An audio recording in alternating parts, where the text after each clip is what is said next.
Good morning, everyone. Welcome. Sorry, we're a couple minutes late. That is my fault, not the fault of my guests here, but we do have some amazing folks joining today. So, Darkestnyte, Tales from the Crypt, Mancer. How are you guys doing today?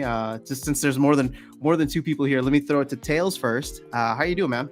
I am doing fantastic. It's Lily Shieldpaw Day, so happy Funday. It is Lily Shieldpaw Day. Darkestnyte, how are you, man? Same, man. Feeling good. Ready to play with this new card. Shake up the meta a little bit. So I'm excited. I am very excited too. We already have a ton of people in the chat, so let me just go ahead and say hello. Luthien, you were the first one here. At least I can see you as the first comment. So welcome. I hope you're doing well this fine Sunday. Chris West, good morning. Andrew Johnson, good morning. JP, hello. You got one for 212 packs. Oh, I love your RNG. I had way more packs than you, and I only got two. So, and actually, I want to get into that. How was people's RNG overall? Luthien got 19 19 regular foil and 2 gold foil. I think I purchased them around 12k packs, spread across several accounts. All right, cool. Very nice. Did you try in game? All right, so y'all talking to each other. Cool. Luthien tried once and lost. Ooh, this is not a good start for. You know what? I know the name is Lily Shieldpaw, but I can tell you right now, I don't think I'm ever going to call it Lily Shieldpaw. It's always going to be Lily Panda to me. Now I have a bunch of 1v6 legendary cards. Virus in the house. What's going on? Alex, we were just talking about you in the green room. We were hoping you'd be here. All right, in Texas, he's getting barbecue ready. Oh man, I could go for some barbecue. Actually, you know what? I got a nice roast in the slow cooker that I'm looking forward to at dinner time. So let's go. I was in Dallas earlier in the week, and I went to the Hard 8 barbecue in Dallas. So good. The Hard 8 barbecue. I've only been to Dallas once. How do you like Dallas as a city? It's good. I like it. It's good. All right. I mean, I like wherever I'm at. So. All right, Luthien saying Tales from the Afternight. This sounds not Splinterlands related and actually very juicy. Yeah. Crazy. Awesome. Lodnik is here. Carlos is here. Tails is 0-2 with his bot mission to eliminate all bots. Tails, are you trying to eliminate bots? I don't think anybody's trying to eliminate bots. No, I'm just giving options. But until then, we're enjoying our almost all-time low sub 3-cent SPS. So rock on. I know. Actually, Alex, I would say the things that have been happening. I mean, there's less than 100,000 people playing the game over the last couple of days. So we've had the battles low, and we can pull this up in a minute. But okay, we're all caught up. Wibble, what's going on, gentlemen? Sorry for that. I just want to make sure we acknowledge as many folks as we can in the chat. So maybe we can jump into this, the whole bot thing, if you really want to. Tails, how are you feeling about the changes overall? And it doesn't have to necessarily be bots, but it definitely seems like there is a solid consolidation of accounts overall, and the data backs it up, at least what I'm seeing on Peak Monsters. Yeah, definitely. I actually checked out Peak Monsters yesterday on my Splinterlands TV stream, and we were seeing, I think yesterday we were around between 90 and 95,000 daily active accounts. I don't know if you want to pull up Peak Monsters dashboard, but we see a couple spikes here and there where we spike up depending on the rentals, but we're definitely well down on daily active accounts. And I do think there's consolidation happening, because I do think the bots are, if they're still playing, are earning more at higher levels in bronze. So I think there might be some consolidation there. Now, if you look at the new players, the spell books and the new players are not increasing, which means that's good news. So they're not new bot farms being created necessarily. So yeah, it's interesting times. And I think it really comes down to the Soulbound reward cards have introduced a new element to farming, in that if you are farming now as a player or as a machine, you're farming with a long-term vision of the game, because you're not getting the daily rewards really other than to break even, meaning you're not really producing profit unless you're pulling Chaos Legion packs on the reg. So that is, I think, why we're seeing the drop in the daily active accounts, because bots, I think, are, if they are still here, they are recalibrating, consolidating, and looking at the long game now, because that is the equation at the moment. And Indeed. Darkestnyte, any thoughts? No, I agree with that, right? So, I mean, no, you're not able to pull out a whole bunch. Where I get most of my benefit financially from the game is in staking, right? Staking rewards. Mhm. And so once you reach that, kind of sweet spot, you can, either restake or convert it into profits, right? So, and that's what I've been doing for the last couple of months. So I Indeed. think that's the name of the game right now.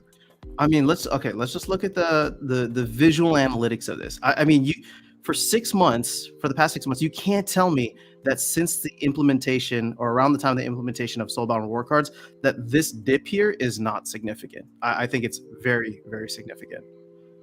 And then let's go back to last month, right? That's what we're looking at. What's interesting to me is you see these spikes, and I'm going to point out two of them, right? So on February 21 and February 23rd, where all of a sudden we were getting up to 178, almost 200K players. But when you look here, February 21 and February 23rd, the battles are still low. So what that tells me, because this is active accounts, and I'm going to guess that active accounts doesn't mean that they battled. Active accounts just means that somebody was in there doing something with the accounts. Mm-hmm. So if people are jumping in, to me, that means they're going into their accounts, probably sending cards or transferring cards from one place to another, or maybe just leveling up cards. And then we see the daily active, player accounts drop from there, but the battles stay consistent. And so this is just over the last 5 days, but that's kind of my mini thesis for it overall. Yeah, and I think what we have to do is we have to take more than 2 or 3 weeks of data to look at, because as we know, things can change very quickly. Like, how many times have we seen the rental market on fire for like a day or two, and then it's in the dumps for the next 2 or 3 weeks? So we need to take the data, process it, and see where the trends are going. But like you say, I mean, there are some noticeable trends that we're seeing, and we can't ignore those. And Chuni asked a really good question in the chat. He asked, have the payouts for ranked rewards gone up given less, daily active accounts or bots in this case? And, from what I've seen when I looked at Splex, when I looked at the EV for reward chests, actually the EV for reward chests 30 days versus 7 days has actually gone down in half. And that's because, there's no more reward cards in the chest, which is what you would expect. Okay.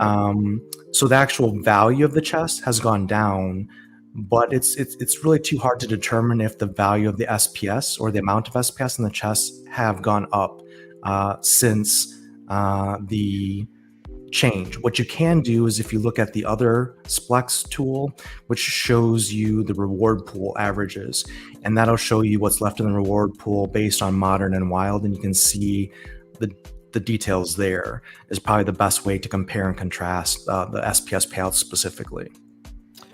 Yeah, no, so I agree with where you're coming from. The only thing that I would add is I highly doubt that we're gonna, like, for people playing in gold, diamond, champ, we're probably not going to see it, right? A lot of these accounts that are consolidating are at the lower levels, and they have their own separate reward pools in bronze and silver. So you might see those rewards go up. But I would say for at least the people on this call, and I'm sure many people who are in the chat that play at gold and above, we probably haven't seen anything significant in terms of more SPS being paid out per win or per chest. All right, let's see here. All right, let's get into a couple more comments, and then I actually want to do. We don't have to actually do gameplay, but I want to get into gameplay topics because I got two people here who love the actual gameplay of it. So, Tails fixed his mic. Dude, yeah, your mic. I gotta be real, man. Your mic was not sounding good on the other one. You're back. You're back to your sexy self now. Your sexy deep voice, and so I'm glad we're able to have that here. But you want to tell the story? Yeah, actually, I had a bad USB port, so I had to switch USB ports, and it was all magically fixed. So there you go. Nice. It's you know what that reminds me of? Well, I know it's a bad USB port, but remember how like that your old cartridge games where you like just take it out and dust them off. Yeah. The analog world. All right, Level Up Life is agreeing with you. Tails nailed it. A bot is now long-term bot. Yep, I agree. Let's get these long-term bots in. So Level Up Life, what's going on, man? My 50 nifty decks are averaging 2x the income from last season. Ooh, let's go. I like it. Okay, so we have finally a complete set for Chaos Legion now. And I know we've done this several times, so I don't want to rehash it just because we have a new summoner. But with the addition of Lily Shieldpaw, I have to ask, just in general, now that we have the complete set, and let me go here to core. It's hard to take out Untamed, it's hard to take out Dice, it's hard to take out Rift Watchers. But when you think about the power dynamics and the hierarchy of power, maybe let's call it, within Chaos Legion itself, where does this shift now when you take everything into account? So you got, Lily and Quicks as the summoners for Dragon. You're going to have your rare and legendary summoners, and then all the monsters. Is it, I think 6 months ago, people would have said Kelia is at the top, right? Water would be at the top because of Kelia, even with Grandmaster Wraith, even with Yasik. But since that time, we've gotten powerhouses like Immortalis. I would say Astral Entity is pretty good. I know people might sleep on Possibilis, but if I can throw it to you guys, and whoever wants to go first, feel free to jump in. How do you feel the power hierarchy now stands that we have a complete set with Chaos Legion? I would say it feels really balanced, right? It feels a lot like rock, paper, scissors. If you're paying attention to what, the progression that someone plays during their ranked battles, you can put together a really effective counter, either a counter or some sort of strategy to give you a better chance of winning, right? If you look at the prior sets, Untamed specifically, right? If you had a Jotun, if you had a Kitty, you knew you were pretty much going to win. With this, set of legendary cards specifically, right? They're really balanced to go against each other, and I think it's a good chance. Okay. All right. What about you, Tails? Yeah, I agree with Darkestnyte. I think these summoners, especially the legendary ones here, are quite balanced. There's not one go-to that you say, I want to use this summoner all the time necessarily, like a Kitty or a Jotun were in the past. But I will say that, as Darkestnyte alluded to, they're very specialized. So there are certain mana levels or certain rule sets that I go to by default, certain summoners I look at first to play, especially if I'm going against a lot of bots, because I'll optimize my play that way. And yeah, I mean, from that perspective, I think they're balanced. And I will say that, Darkestnyte and I were doing test battles on the Mav server yesterday, and we had some really great battles, and it was just interesting to see our choices of the Chaos Legion summoners depending on the rule sets. And we had some really interesting results, and I think that's what we're going to see. We're going to see good variety. You're going to see a lot of positioning depending on the rule sets, with some people going with the obvious choice and others going with a counter to that choice. So I think there's going to be a lot of pre-game kind of meta analysis, and especially with the 3 rule sets now, it really, I think, makes you think about your summoner choice a lot more carefully nowadays. Okay. It's interesting that you say that, because yesterday when we were testing, on a couple of occasions, our teams looked almost exactly alike, right? Like, we picked the same summoner, we picked a lot of the same cards, same strategy. So it's almost like with the 3 rule sets, right? You're kind of guided to the right choice of which one you should pick. And if you don't pick that right selection of cards, not just the summoner, but the supporting cast, right? Then you're at a disadvantage, right? Like, easily at a disadvantage. So you really have to know the game and really make choices based on that. Okay. All right. I want to press in a little bit further with this, because I found both of your answers to be way too diplomatic. So let's break it down into summoners, all right? Because I would say, the reason is because you mentioned supporting cast. I still think, in my opinion, that if you just look at monsters, like, Water wins by far. Like that trio, the synergy with what's his name, with River Hellendale, Wave Brood. Like, there's just so many good monsters on the Water team. So if you disagree with that, let me know which set of monsters you think are stronger. But actually, what I wanted to get into is, now that we have complete sets of 2 summoners for each, who is your duo? Who is your tag team when you're just looking at these cards on the screen? Again, you can pair them with any monsters, wild, modern, it doesn't matter. But between the combination, if you could only have Chaos Legion summoners, for example, right?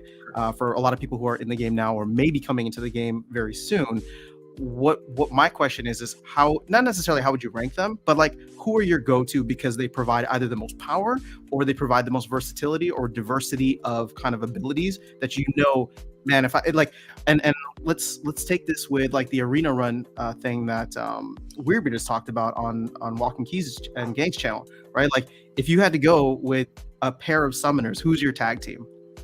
I'll throw it to Darkestnyte first. Yeah, let's go Tails. Oh, let's go Tails first. All right. He's a guest.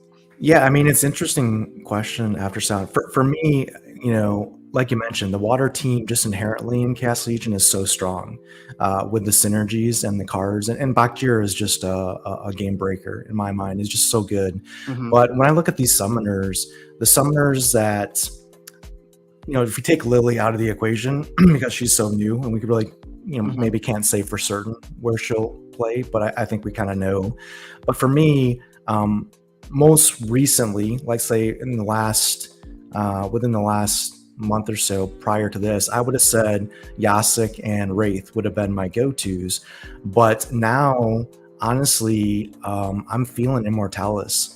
I think that card is really a lot better than people thought it was when it was first released, because from an Untamed perspective, I actually own Mimosa and I love Mimosa. Yeah.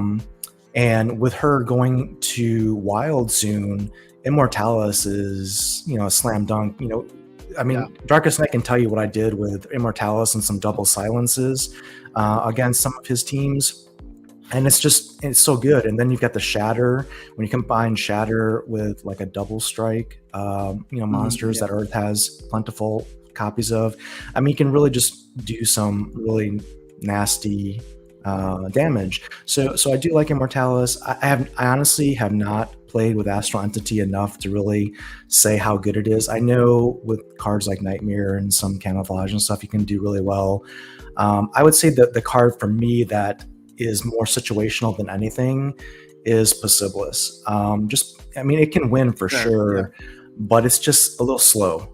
For me, it can really get off to a slow start, and against a speed team like a Yasik, it just sometimes doesn't have a chance. So that's kind of my analysis. Now I'll also put a little asterisk by that too, because there's a lot of change still coming our way. We a lot of us playing in, let's say, Diamond and Champion have not had the opportunity really to play with Soulbound reward cards yet from a meta perspective.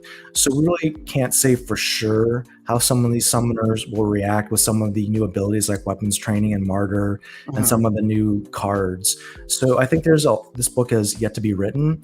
And then if this movie studio deck comes in April timeframe, again, the whole thing's going to be, thrown upside down. So, to your point, I think you mentioned this on previous videos, is from a card perspective, be careful how you invest here, because the meta is going to change rapidly. And, we're just talking about Soulbound cards and movie studio cards, not even talking about Rebellion yet. This game moves very quickly. So if you're saying now that Immortalis and Yasik are the bee's knees, well, next week it could be Astral Entity and Possibilis, right? You just never know. Well, okay, that was actually a great analysis, but I think I misspoke in what I was trying to say.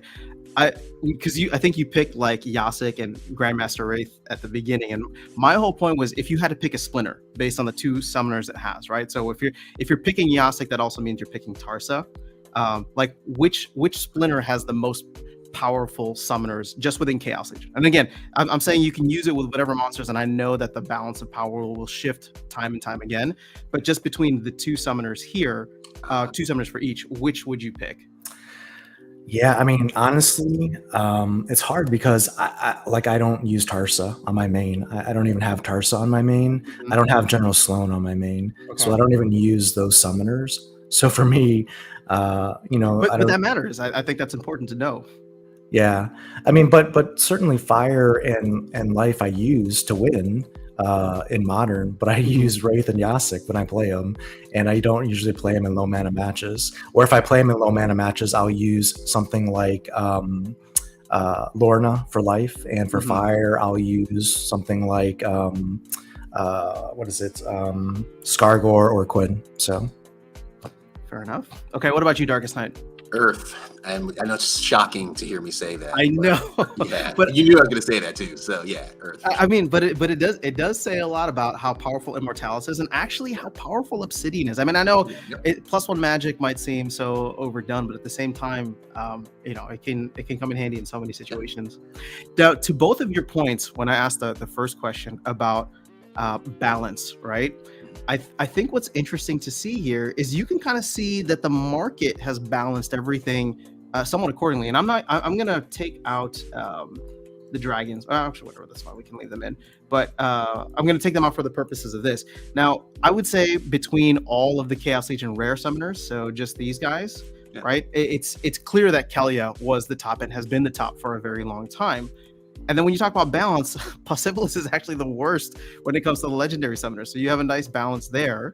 Grandmaster Wraith, I know the market may not be, these cards are all kind of similar in value, but both, I think Grandmaster Wraith is quite powerful, and Tails was mentioning it too. And so you have probably one of the more powerful legendary summoners in terms of Grandmaster Wraith paired with someone like General Sloan. I think what's interesting though is the fact that you mentioned Immortalis with Obsidian, because that can be a powerhouse in many situations. And I think to Tails' point, Astral Entity it's not underutilized, but I think we just haven't figured out the best way to use it, or it's very niche in its use cases. But I do like the combination with Astral Entity and Thaddeus Brood, mainly because I'm not saying that's my favorite necessarily, but I just like it because Astral Entity to me with the dodge represents a balance where if you're playing a non-magic game, this card, in my opinion, Astral Entity becomes very powerful. And if you are playing a magic game, you could go with Thaddeus Brood to get that -1 on your opponent. Yeah, you have options. Absolutely. Yeah, so interesting. Okay. Yeah, Okay. one of the things also, it's not just ranked battles, right? It's also brawls, right? So when you combine Earth with Quora, right, who's pretty dominant in brawls, it really plays into the selection, right? Yeah, well, that's going to be. I can't wait until we start talking about merits inflation. But at some point that's going to be that won't be an issue. That'll be a sign that there's a lot of people playing, and it's good. But with way more focus on brawls and way more focus on even getting merits in chess now, we're going to start to see a lot of these gladiator cards become a bigger piece of the the bigger piece of the gameplay, both in brawls but also in ranked, because I would say maybe just at the lower levels we're seeing it. But Tails' stream, was it last week, kind of proved that point, right, Tails? Like, where it's just like at the lower levels, if you pull a Korra or you pull a Katrelba or you pull somebody decent, you'll be able to like dominate in the lower levels using just the 1 BCX or 5 level 2 summoners, the soulbound summoners. Yeah, and I know we didn't get to test the diamond level challenges just because they weren't working at the time. They are now, and I do think, honestly, the soulbound cards will scale quite well at the higher levels of the game as well. We have to do that test at some point. But yeah, I mean, certainly that's the case at the lower levels, and I do think we can prove it at the higher levels as well. Yeah, I mean, again, the soulbound reward set, I think it's bigger or as big as Rift Watchers. So there's no denying that it's going to have a very significant impact on the meta. It's just we don't feel it now because most people still have either bronze or silver level cards, but that will start to change over time. I'm sure this next end of season will push some people's collections, or at least some cards in people's collections, maybe into gold, right? And we'll see. But even at the lower level, some of those cards are really, really powerful. Like, for example, if you don't mind, maybe we can pivot over to this. But what I find interesting, let's go to, you know what? Let's go here. I would actually be curious, and maybe we can do this as like the next kind of segment here to focus on, since we're talking about cards. But like, what are some cards that you're playing with, even though that they are not leveled up or maxed out to where you normally play at? And I would say the two for me that probably get the most usage, just I'll give you guys a chance to think about it. The two for me that get the most usage are Swamp Splitter, because I love the armor repair on this, even at level 1, and then this guy, I love just throwing him into the mix to die. So far, even at the lower levels, level 1 through level 4 or even level 3, these are the cards that I'm using the most. But I'm curious to know which ones you guys have been looking at. So I'll tell you, I use Archmage to determine cards that I want to focus on, right? Because it'll pick them based on a lot of analytics. Believe it or not, it picks not leveled up Riverboat Captain quite a bit. Really? Okay. Yes. I got so many of them in recent chess, and Yeah. I was just like, oh, I like the Affliction, but I wonder if that's why it's using it. Don't know, right? But it used it, and I was shocked because it's not leveled up, right? So, and I won the match. So it was just interesting to see that it's starting to use some of those cards. So look at that, Mr. Infidel's here. Oh yeah. All right, we'll jump in the chat in a second. Tails, you got any cards here that you are opting towards using even at the lower levels? Yeah, I mean, the martyr cards for sure. And if you look at the martyr cards, there's really only 3 that you can probably use at lower levels. It's the Fire Caller, Fungus Flinger, and the Marks Rat, because the epic and legendaries for water and life only get those later on in the game. So martyr for sure. And I've also been using the weapons training card, legendary for water as well with Bakjira. And that's been interesting to see because it's got opportunity as well. He's so good. Yeah, I don't really have good. one yet. I need it. That's a good card. And maybe we can talk about Chuni's question, because I have actually an answer to this. Chuni had asked, how do you feel about leveling up the Soulbound Martyr cards? Should we keep them low so the ability is used sooner in a battle? And it's a very interesting question, and I don't think it's been asked enough necessarily. And when you do the analysis, I think the answer is pretty clear. And the answer is, if you're working consulting, is probably a well-known answer. And the answer is it depends. If you look at the Fungus Flinger, for example, on its stats, this is one that I have leveled up. And the reason why it's pretty clear. The Fungus Flinger gets 4 health at level 3, and that's where it caps out. And it has 2 health at level 1 and 2. But the first time you pull a gold foil Fungus Flinger, it automatically gets to level 3, which is going to be 4 health. So you're going to get a level 3 Fungus Flinger that the game's going to default use anyways.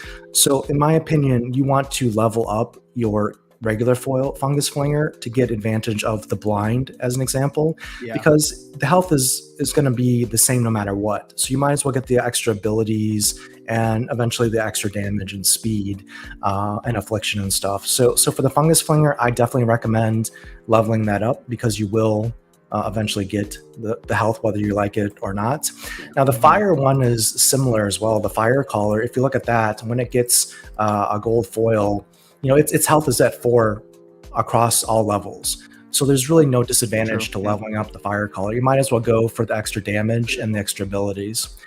The Marks Rat is a different story, though. The Marks Rat is one where, if you look at the gold version, it actually, when you get the gold version, since it's a rare, it actually will only go to level 2, which will be 3 health. Yeah, 3 health. And the abilities that the Marks Rat gets, the Snare and the Shatter, and eventually the 2 damage, you could make a case to say just keep it at level 2. But really, would you want to give up 1 health to get that 1 extra damage and the 2 extra abilities? In the long run, if you play Diamond and Champion, the answer is probably just go ahead and level it up, because at Diamond and Champion, the difference between 4 health and 3 health is not really anything. So yeah, well, to your point about this, like I leveled mine up just because I was in the habit of leveling up cards, but I do kind of miss having a level 1 version, mainly because the place that I use this card the most probably would be in poison rule sets, right? Because I know it's going to die on a scheduled time, right? And I know that I can place it between 2 cards that it could obviously buff up. So the two health here would make it so that it dies after the first round. That's going to happen. Whereas, you go 1 more round here and anything can happen, but you're also delaying the buff up on, your other 2 cards by another round. So yeah, I can see that argument being here, but I would say as you go up, I don't know, these abilities don't necessarily make me excited, but if you are playing at the higher levels, I think the other thing to consider too is if you are going to run one of these cards, I think they still ding you for low level cards. So yeah, that's the reason why I leveled them up, is to go as quickly as possible, get them up so I don't take any of the rewards hit. Yeah. Oh, one other card, and I don't have it's odd that I don't have a regular foil, but I do have a gold foil. is this dude for death, who gives you the protect at low levels, because I don't think, at least I don't have any other monsters that offer protect for death, so that has come in handy for me. Yeah, that's a good one. All right, let's catch up on the rest of the chat here. I know there's a lot of folks in, so let's see. People are saying Yasek is a direct counter to Lily. I think you'll end up seeing that initially, but we'll probably uncover some other potential counters. But it'll take some time and some play. I was saying Possibilis because a nasty trample could wipe out a Lily team. That's not. I mean, Possibilis has moments where he shines, and then he has moments where it's just like, nah, like he's too slow versus someone like Helia. Harris, good morning. Good morning to Jedi Sky Knight. I tried a Ghost Card Tournament, State of Survival. I'm terrible at playing the new reward cards. Yeah, I mean, that's going to happen. And no, we were not counting Roof Watchers. Now that we have a complete set for Chaos Legion, I was just trying to focus in on that. Death seems like a great combo. Oh, see, I agree with you, Blue Devil. And Dwayne Cunningham in the house. What's going on, man? Good to see you here. It's Big If. Who's opening pack? Oh, actually, that's a good question. Did anybody get a snapshot on when...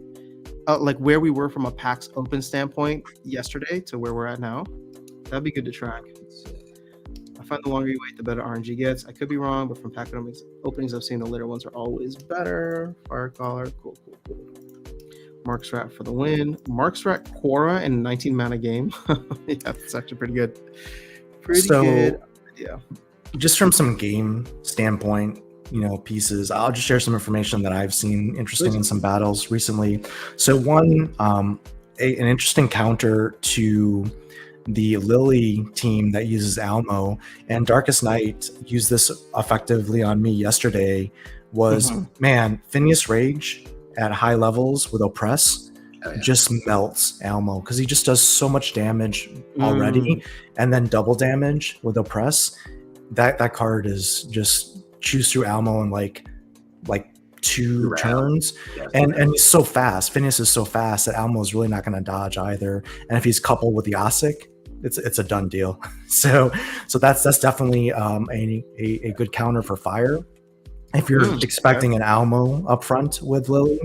And the other thing that I saw that was crazy used against me the other day was a Llama Monk team that had double martyr around it, and the Zenith Monk, it was like a super low level match, and it got the martyrs around it, because I actually had a sneak play, and I think it was poison as well, and the heal and basically +1 on every stat for both martyrs, and then you get on top of that, you get the last stand and the self heal. It was disgusting. It's like a budget Lamacron with the lower levels. That's an interesting combo. You'd only be able to run that with Earth and Fire. Well, actually, no, never mind. Of course, only Earth, because you get, was it Fungus Flinger? Yeah, Fungus Flinger and the Mark's Rat. Yeah, interesting. I was just surprised because I saw the team and I was kind of like chuckling. I'm like, what is this? I'm like, but I didn't have enough DPS to kill the Zenith Monk, and then it just grew. And it was just ridiculous at that point. Can I? This is gonna be such a dumb question, but can you tell me what the S stands for in DPS? Is it strike? I think it used to be damage per second, right? Yeah, it's from MMOs. So okay, yeah. I mean, that's what I figured, but we're not going on times here, or we're not going on a time standard. So it's we all know what it means. Fine. All right. I just wanted to clarify. I like damage per strike. I'm going to use that. Okay. That does work for us, actually. It does, right? So at least, I mean, it works for this game. Okay, so we're looking at 8.6 million packs open. We've burned 2.2 million as of this morning. I think my official prediction was that we were going to burn maybe 6 more days, but we haven't really seen anything flying off the shelves yet. I'm curious. Darkestnyte, I know for you, you're not planning on buying any more packs, but Tails, were you ever interested in trying to make a run at these, or are you part of any group buys that might be trying to make a run at the land plots? Not really. I mean, I think we have to monitor the leaderboard and see where it shakes out. I mean, I don't. It's too snipe prone. Meaning, you could go in there and put a big chunk of change in there relatively speaking, to be like number one on the leaderboard for a while, and then all of a sudden, boom, 2 or 3 group buys come in and you're knocked down to a Rooney, and you're going, hey, why did I just spend all this money for one Rooney or whatever? So, I mean, you really want to get like ideally the 100 or 50 plots to really make the ROI on that, but it's an unknown because I mean, it's risky. Let me put it that way. I don't have the type of capital that could handle that kind of risk, and I think a lot of group buys are hesitant to commit to something and then walk away with nothing guaranteed. So for me, that's really not how I roll. So I probably won't be participating there. But I can tell you I do have some Chaos Legion packs I've been holding on the side, waiting for Lily. Yeah. And the Dragon Summoner. And I'm probably going to be, after the stream, opening a bunch of them and creating some alts to farm Soulbound reward cards, because you've seen my stance on that, and I'll be creating some likely silver level accounts that'll be farming in gold, and So Tails, let me ask you a question. Has Lily met your expectations just based on its abilities? Like I said, I haven't used her a ton. We just played a couple battles yesterday with her, but I think, and we talked about this, I think especially in the wild format, if you are competing at Diamond and Champion and you have both Lily and Kitty available for Dragon matches, I think you're going to have a significant advantage, because both of those cards are very strong in their own right, but the counter to each of those summoners and teams is very different. So if you can play either or on a Dragon summoner, and your opponent has to force to guess which one you're going to play, more often than not, they're going to guess wrong, and that's going to give you a significant advantage in ranked battle play or tournament play. So from that perspective, I like her in that she's requires a specific team composition to really counter. At the same time, I like her because she seems balanced. I mean, like, if she's coming, you can, beat her for sure. Which is kind of in line with the other Chaos Legion legendary summoners. Yeah, I agree. I find that if you want to play, if you like playing Dragon, you get better options, right? Kitty was not really good to play in reverse speed, and I find now that this card fits into that rule set. So you get better. Well, so Darkestnyte, we were talking about this earlier. And you mentioned how you love how they complement one another. Yeah. Or sorry, that card and Kitty, right? That's what we're talking about. Yes, absolutely. So I don't know if you wanted to expand on that here, because you did say let's save this for the stream. Yeah. So I mean, if you look at it, right, I love just playing Dragons when it's one of my best splitters. But during reverse speed, right, I would even with Quicks, with Kitty. If you got reverse speed, it wasn't really practical to play. I mean, you could still win, right? Because Kitty's so overpowered.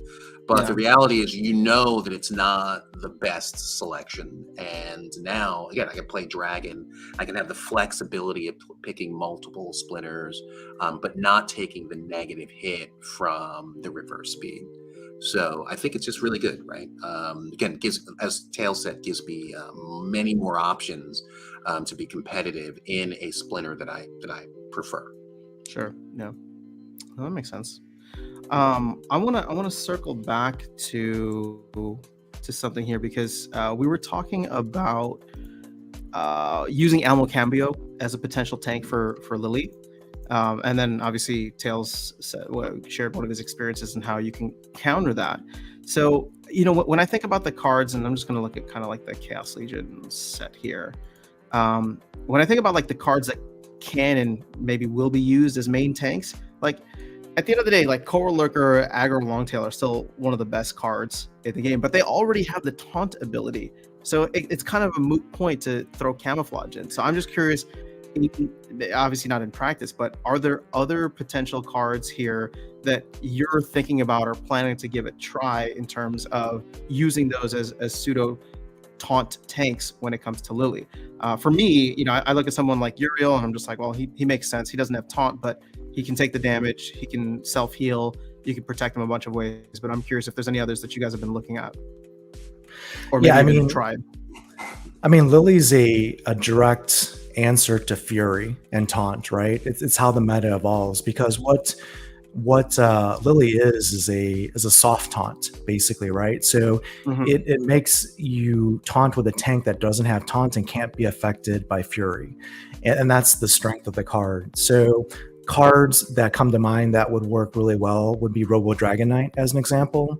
That's a good one. Even Legionnaire Alvar with life, with a lot of replicks, have to go become with armor.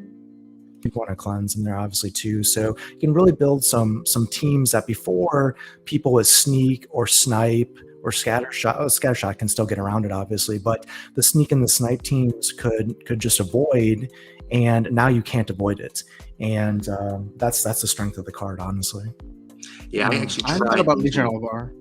Oh, sorry, go ahead, Darkestnyte. yeah, I tried using it yesterday when we played. Anything with shield on it would be good, right? So normally I would put Carnage Titan, in the reach position, but in this case I used it as an actual tank, right? It had good hit points and a shield. I didn't win, but again, it's like it had a taunt with it as well, right? So Yeah, interesting. So Legion Alvar is actually a great call out here because of the fact that you have to work through all of that shield and then the health. And I guess you could kind of make the same argument for someone like Grump, who's obviously slow, but this is where it gets interesting, because we just talked about how Lily is your potential go-to for low or like reverse speed games, right? So also force field, I think, would be anything with force field would be pretty good too. Oh yeah, you mentioned the bear, right? Salty bear. Yeah, Yep. Salty bear. Salty bear would be a good one too. Interesting. Yeah. Oh, I mean, actually, Lily could be really interesting for like a melee only game where you can throw Cursed Wendeku and then stack a bunch of demoralizers behind him, and then just force everyone to One at a time. to thorns themselves, right? So that could be Yeah, interesting. actually, I played a battle like that yesterday, and that was a strategy I used with Death. But what happened is I got Aegor Longtailed, and I forget the other magic attack they used against me. So they used a double magic attack with that rule set. And Red Dragon. Yeah, it was a Red yeah, Dragon. was it you that did that against me, Yeah, Darkestnyte? Oh, my goodness. Filthy. Another card, we're going into the Untamed set, but another card that I thought would be interesting, just if you were trying to like maybe do some kind of like amplify and then max heal and protect, would be this guy, because you essentially, no matter what attack type they choose, they're going to take some damage back. He self heals, so he's not going to be able to attack in front in most scenarios, but he self heals. You could probably throw some protect, armor repair, another heal, a cleanse, or whatever, and then just have everybody essentially kill themselves by attacking him. Oh, and probably he's neutral, so you could play with something like life and just really try to dominate the game, and then resurrect them a couple times too. I think I'd like to test out a few of those strategies. Are you Yes. asking to jump on the test server right now? Or I don't think the it. test server is actually working right now, but Why not? I was on earlier and it seemed like it was having some problems. You want to shoot me your Tales of Challenge? Actually, you two should challenge one another. Yeah, let's see. Let me see if it's back. It would definitely have to be in the test server, because I don't have a Max Lily. Yeah. Oh, me neither. Wait, did you? I don't know how many packs you've bought, Tails, but did you get a decent airdrop? Because I just got the basic or whatever. Yeah, I got the basic as well. I was kind of disappointed with my Chaos Legion airdrops. Honestly, I bought a decent amount of packs, but the last gold foil I got was Grum, and that was the only gold foil I got of all the Chaos Legion airdrops. So man, that's right. I was hoping to reverse things today with Lily, but it didn't work out. But it seemed like you were due for some good RNG. Yeah. I just sent you a challenge, Tails. Gotcha. I will share my screen, I guess. Is that good, After? Yeah, sure. Do your thing. I'll pop yours over once you guys put your teams in. All right. So while you guys are doing that, let's let's see. So DPS works this should be fine. nice. Ooh, Luthien, I like this. DPR, damage per round. That's a good way to do it. Try to destroy bots yet use it. Dude, Alex, if you haven't figured it out yet, if you can't beat them, join them. I mean, you're doing the same thing. Yeah, if I can talk to that comment from Alex there, and I think it's been very clear that my objective in having those videos created was to call out a game mechanic, exploit, or loophole, and if the team doesn't fix it, you'd be silly not to take the free money. It'd be like a bank on this corner of your street saying, "Hey, you have free money. Would you like some?" And you go, "No, I don't want any. Thank you, though." I mean, sorry, everyone else is in your neighborhood's getting paid, so you better get paid as well. Otherwise, you may not be very smart. You don't even need to open a new checking account. They're just giving the money out. Yeah, right. So, yeah. No, I mean, I agree with that. And it's funny you mentioned, like, if they're not going to fix the loophole or exploit, but it's not even that. Like, they don't view it as a loophole or exploit. Like, they're just decentralized, and they're trying to change it from a top-down economical approach. So any lineup suggestions, combos? Brian, we were just talking about that. 93K on the market. Things are moving fast. So use Legionnaire for Lily Tank. I think it'd be better. Just have at least one Resurrect. Yeah, actually, that Resurrect would be pretty sweet. Anything with Shield and Void is OP with Lily, like Onyx Sentinel. Good call. What's up, Max Maka? Chief Burning Elk. Got a Gold Lily airdrop. Congratulations. You took mine, but it's okay. I think if you run Lily with Martyr either side of an intended tank, then Reflection Shield and fourth. Ooh, that could be interesting for a... Oh, you know where that gets really interesting, Chris, because we were just talking about this from Tails' experience. You run this with a poison rule set, and then now whoever you have on the backside is going to get triaged, and then whoever you have in front could potentially heal themselves or maybe be cleansed. I don't know, but they're buffed up like crazy too. But Waka wins every melee game. Yeah, as the price continues to go down. Yeah, I don't know about that. Let's get. I have the results of our match up real quick. Let's do it. All right. I'll just go ahead and get it started. All right, so we're Darkestnyte on top. Interesting. So neither of you used Lily. Well, it was if you look at no it, heals, it's a silent summoner. So. Oh yeah, okay, that makes sense. I swear, I love Quarrel Lurker. Oh man, that's a ton of misses right there. Ooh, you're taking some serious damage though. Oh. Things could get interesting. Boo.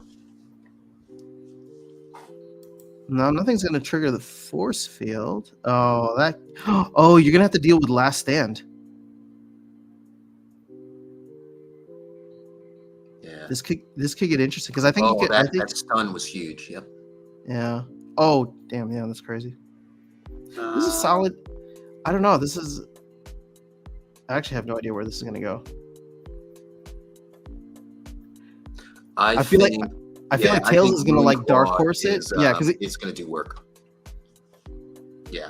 I feel like Tails is going to Dark Horse it with freaking Lamacron. Or it's not even Lamacron, but boom, like he's gone. Now watch Runeclaw. Oh, that's stun. Ouch. Boom and boom. Yeah, you're right. Yeah. Wait, what is... All right, well done. Yep. Yeah. All right, let's go. One more. I want to see a little Lily action. Let's do it. Yeah, see if you can get Lily in there. I'll swap the screens for now. Let's see. You got me, sweetheart. Got 2 gold lilies in the airdrop. Oh my goodness! That's crazy. Congratulations. That's actually awesome. How many packs did you get? Ooh. Yeah, I'd actually love to know how good your RNG was. Tail, you seeing this, man? Seeing what? The favorite new reward card. No healing. I don't know. That's a good question. Let's see. I'm seeing Bright and Bloom beating me again is what I'm seeing because I'm just too stubborn to use her. I would say, the thing is, I haven't played with a lot of legendaries, but my guess would be Drybone Raider is something that I'm really excited to give a shot. The other one might be Kulu Mastermind. Those might be I'm predicting that those will be my favorites, crypto ABCs. But again, I haven't played with them. Runeclaw for the win. When Lily was released this morning, I recorded the amount of packs. Oh, State of Survival, you were awesome. 8.676. So let's go back over to here, and I'm going to refresh this page. 8.6. So we've already had almost 25,000 packs, or 23,000 packs open just in the past however many hours since Lily has been out, or at least since you recorded this. Liberty Guy, what's going on? No, dude, you don't ever got to apologize. Thanks for being here. 8,425. I don't know what the math is behind that, but that's pretty good. So After Sound, you're pretty selective in terms of which summoners that you go for. Is Lily a card that you feel like you want to go for? Okay. Yes. So part of it is I feel, because I have no intentions of maxing out every card within Splinter or within Chaos Agent. So part of me looks at it and says it has so much versatility as Dragon, and since I already have Lux, I can use Lux and Quicks, and if I can throw this into the mix, then that solves kind of the reverse speed rule set, and then also opens up a lot of other combinations. So if I feel like I already have the dynamic duo of Lux and Quicks, so if I add it and make a full band trio, then it's kind of something that I need to do, at least compared to the other legendary summoners out there. Yeah. Yeah, I agree. All right, ready? Yeah, let's do it. All right, what do we got here? Very interesting. Immortalis versus Lily. All right. Oh, you went Immortalis. Immortalis with the Shatter is going to be interesting too. Yeah, but Darkestnyte is Robo Dragon. Oh my God, those are two huge misses. Oh my gosh. Oh, that's a lot of reflection. And with all the resurrection going on, yeah. Well, there's going to be a resurrection. Yeah, there's going to be a resurrection here, and you should be protected from the earthquake at least this round.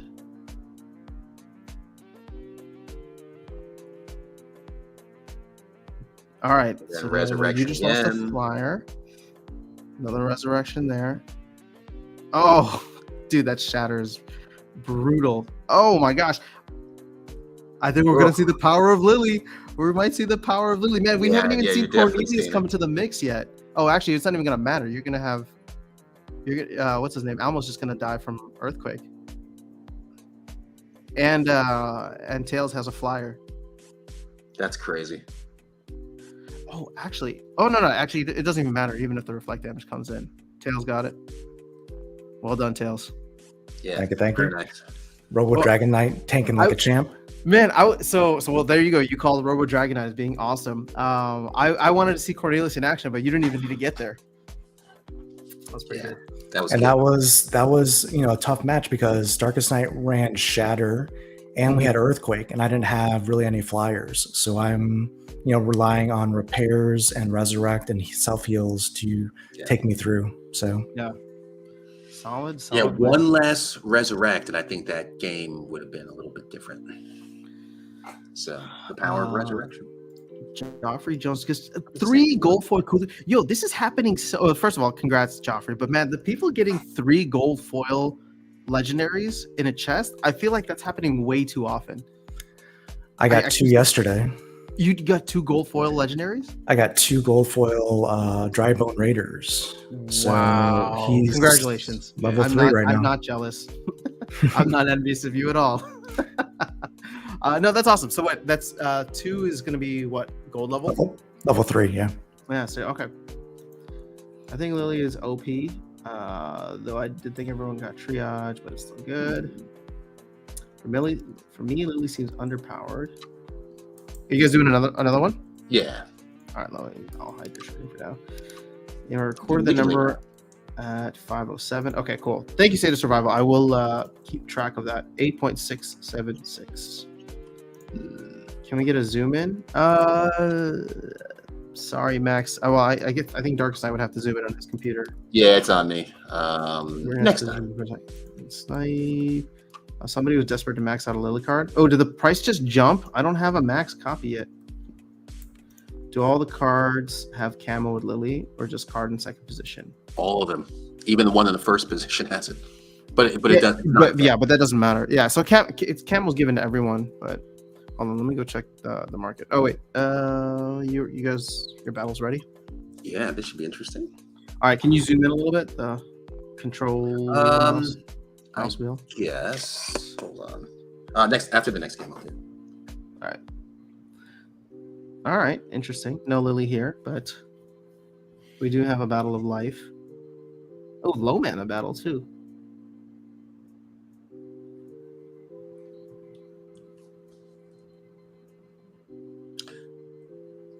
Boo. Ooh. Ooh, Oh. that miss was Big miss, yeah. Dude, that speed is helping so much for wait. Oh, nice. Wow. That was not expected. Okay, interesting. Use of shield there. Oh, I think he's got you, Darkestnyte. Yeah, I think he got You only got one attacker left. And he gone. And poison, of course. Oh. Yes. Oh, you got the miss there, though. You got the miss there. If you get another miss, it could make things interesting. Oh my gosh! Oh my goodness! No freaking way! Watch. Wait, hold on. I want to see if you get a miss now. There it is. Oh, freaking chaos agent! That's hilarious. Oh my gosh! He's gonna take it by one. Oh my! That was incredible. Goodness. That one miss. GG's. Well, you know what's funny? Yeah, that was good, man. You got That was two really misses, and then he got you back with the one that mattered. Yep. Oh man, good game. Yeah, that was good. All right. Let me Yeah, that was put good. on full screen here. Do all cards have triage too, or just Lily? Oh, I mean, it's not all cards getting triage. I think it's similar to Kitty, similar to Chancius, where it's just gonna triage the card that took the most damage. Man, that would be OP if all cards had triage. They're all just healing themselves like every turn. You could essentially run a deck on any poison or earthquake rule set. I will just say like poison rule set, and all the damage that they take every turn will be only from poison because they're camouflaged and then they just heal themselves. That'd be too OP. Dragon, what's happening? Good morning. If you use the panda and put a taunt in the back, does the taunt monster get targeted first? I feel like I remember hearing the answer to this. I do believe that taunt overrides camo. Oh, there you go. Joffrey just confirmed it. Yeah, taunt overrides camo. So why would you want to do that then? If you want your tank to last maybe a little bit longer. To spread the damage out. Yeah, I mean, you could run slip spawn with force field if you think there's going to be a lot of high damage. So it's kind of like a tank or a taunting tank and an off tank. It's just kind of an annoying combination, right? Because your opponent has to get through the force field and the triage on the slip spawn, and then once it gets through that, then it has to get through whatever tank you have up front, Alamo, roll, or whatever. So it's a super kind of durable. Yeah. Shuni says classic battle. That was such a good battle, man. And it was low mana too. Yeah, we so great. We need to get back to doing tournaments here. I just want more. I just want more competitive stuff. That's all. Yeah. But yeah, we'll see. So virus is here. Oh, I did say hi to virus already. Did anyone see if dispel removes camo? I don't. Ooh, let's try that. I'm sending you an invite there. It wouldn't though. Because I think it comes from the summoner. It comes. From the dispel only removes stuff that comes from other monsters. But that's a good question. That'd be crazy, actually. Well, actually, but then you can't even target it if it's camo. So it would have to be dispel on a scattershot monster. Right. Or yeah, I mean that's the only way to test it. Or I guess there could be a scattershot rule set. But if there was a scattershot rule set, you wouldn't even bother playing Lily at that point. No. Yeah. Well, you might. Depends on the card, yeah. Well, what benefit would Lily give outside of tree? I mean, I guess +1 health and triage, but I don't know. When maybe I'm thinking about this wrong, but whenever there's a scattershot rule set, I always I always default to Yasik as one of my top picks because I'm just like, well, if everybody's gonna get it, then I'll take the speed. Back position, take the heat off first position. Cool. What do you think of those battles, Darkestnyte? Excellent. We're about to do another one as well. All right. It'll be blown up a little bit more. I'm just trying to check. See what I want to do here. All right, let's see. We got some comments coming in. So Jedi Skyknight is saying, "Don't summoner buffs, debuffs get removed by dispel." No, it's only other monster buffs and debuffs. I don't think you can dispel stuff that's given from the summoner. Yasik with a fast dispel and slower opportunity. That's interesting. Yep, that's a good one. The Chuny said this stream just convinced me to buy 3 lilies and level them up for silver. Done. All of them with a handle of 27 handle on peak monsters. See you in the silver tourneys. Nice. Yeah, I think Lily's not Kitty, but I think Lily will still be quite powerful within the meta. Again, the thing with Kitty is that it's so dominant as a summoner that you could probably get away with a ton of monsters. But with Lily, my guess is that it's going to be, there's going to be specific combos that make Lily awesome. And, we'll start to uncover those over the next couple of weeks here as people start playing more. You want to share your screen? Yes. Oh, there we go. Is that large enough? It's good enough for me. Yeah, it's bigger. So cool. Thank you. Hopefully for whoever it asked, it works. Oh, we got no Lily here, but Camo. Not Camo. Elmo. Elmo v Elmo. Oh no. I feel like. Who do you think's gonna win this one? Well, I think Sinister is gonna take too much reflect damage on both of his guys that are doing the snipe.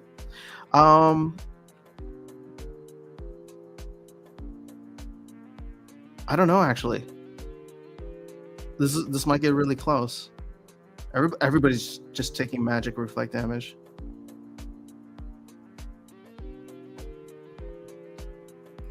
Another classic battle. Yes. Yeah. Oh, you already saw that? Yes. It's crazy. Oh, interesting. Okay. Well, now we got to get man. This is something you don't see. For you, Darkestnyte, if you can hit that with the oppressed, that would be huge. But boom, Sinister just lost another one. I feel like I want to go with what's her name? Lyra is the only one that can hit anything right now, just because of the speed. But I don't know how much return fire damage she's going to end up taking. There's one. Oh no, never mind. It's done. It's game. Oh, unless you can't hit him for the next 13 rounds. Jeez. Oh my gosh. Oh my god, he's gonna take it with. So Elmo has phase, and the dodge works with phase, which makes it unhittable. Yeah. Oh, okay. That was funny. You almost never see that, right? That was funny. Yeah.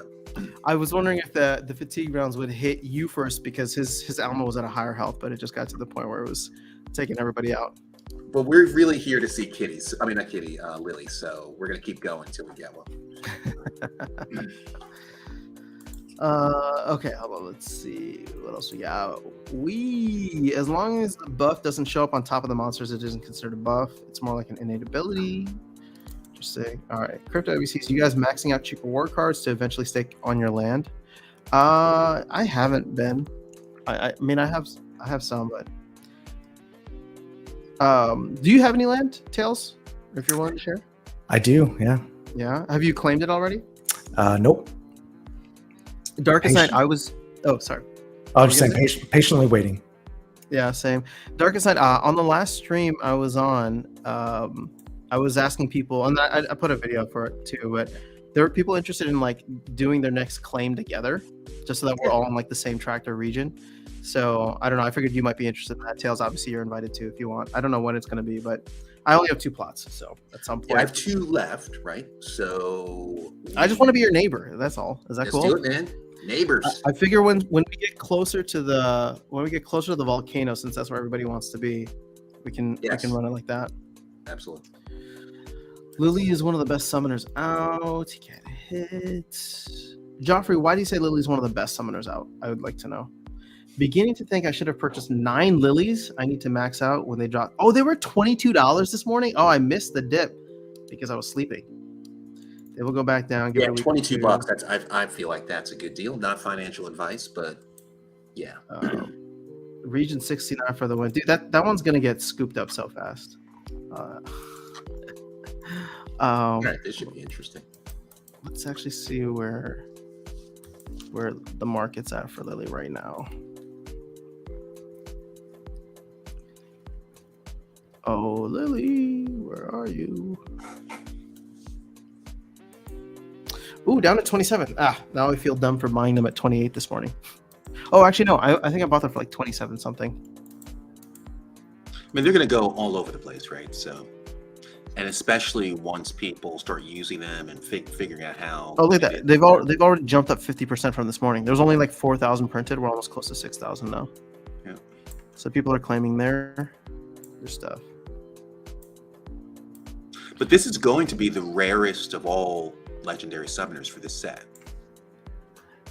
There's a good chance. I want to wait to see how many get printed after we finish the airdrop, or people claiming the airdrop. But yeah, don't worry. You know what I like about in a couple of days at the latest. Yeah, we'll see. You know what I like about the legendary summoners? If you get any one of them, it's not like I'm not disappointed. Right? Even Possibilis, right? I'm not disappointed. Okay. All right. I believe we're ready to share. You know the results already. I do. Well, of course. I was lucky. I saw you cheat. My brownie face on. All right, we got Lily Risley. I couldn't see because it was too small, so I don't know who won. Yeah. I saw you peek. Once I saw it, I had to see it. All right. Let's see. So Darkestnyte using the Oshore combo. That's interesting. Oshore and Desert. Oh man, that sucks. Man, his team is so much faster than you. I like the older usage of older cards here from Sinister. Oh my god, 2 stuns in a row. Yeah. But you got rid of his tank. That's interesting. 2.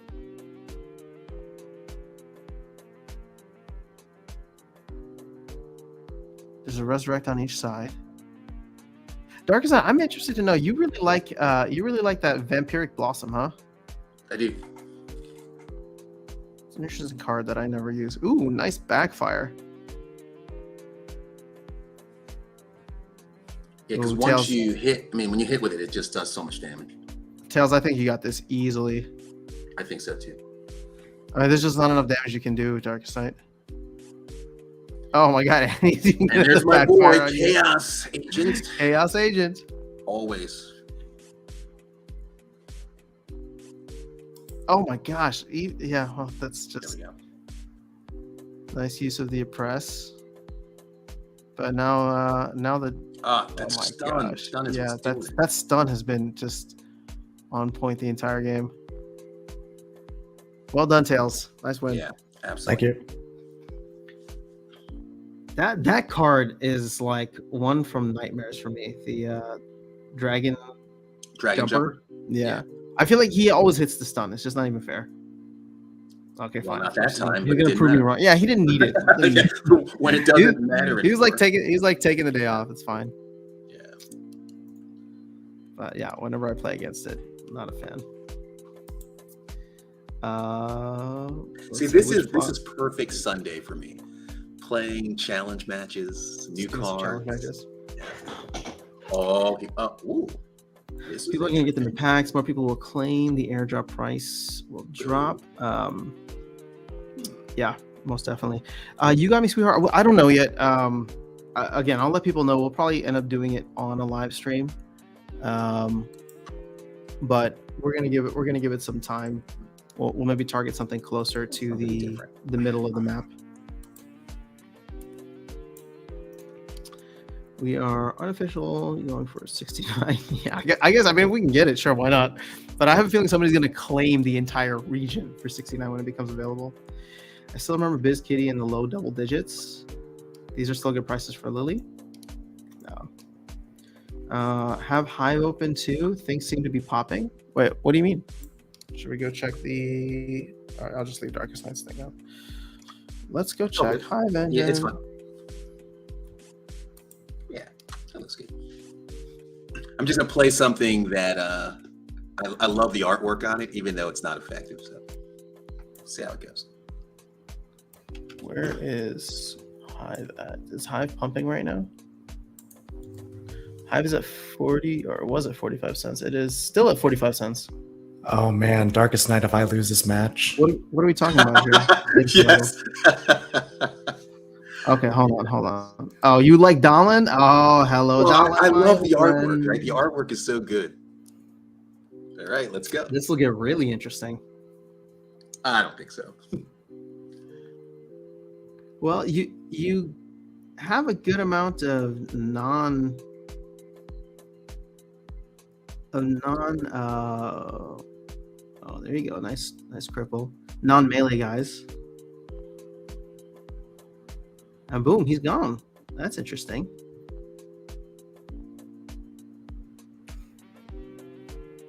Well done.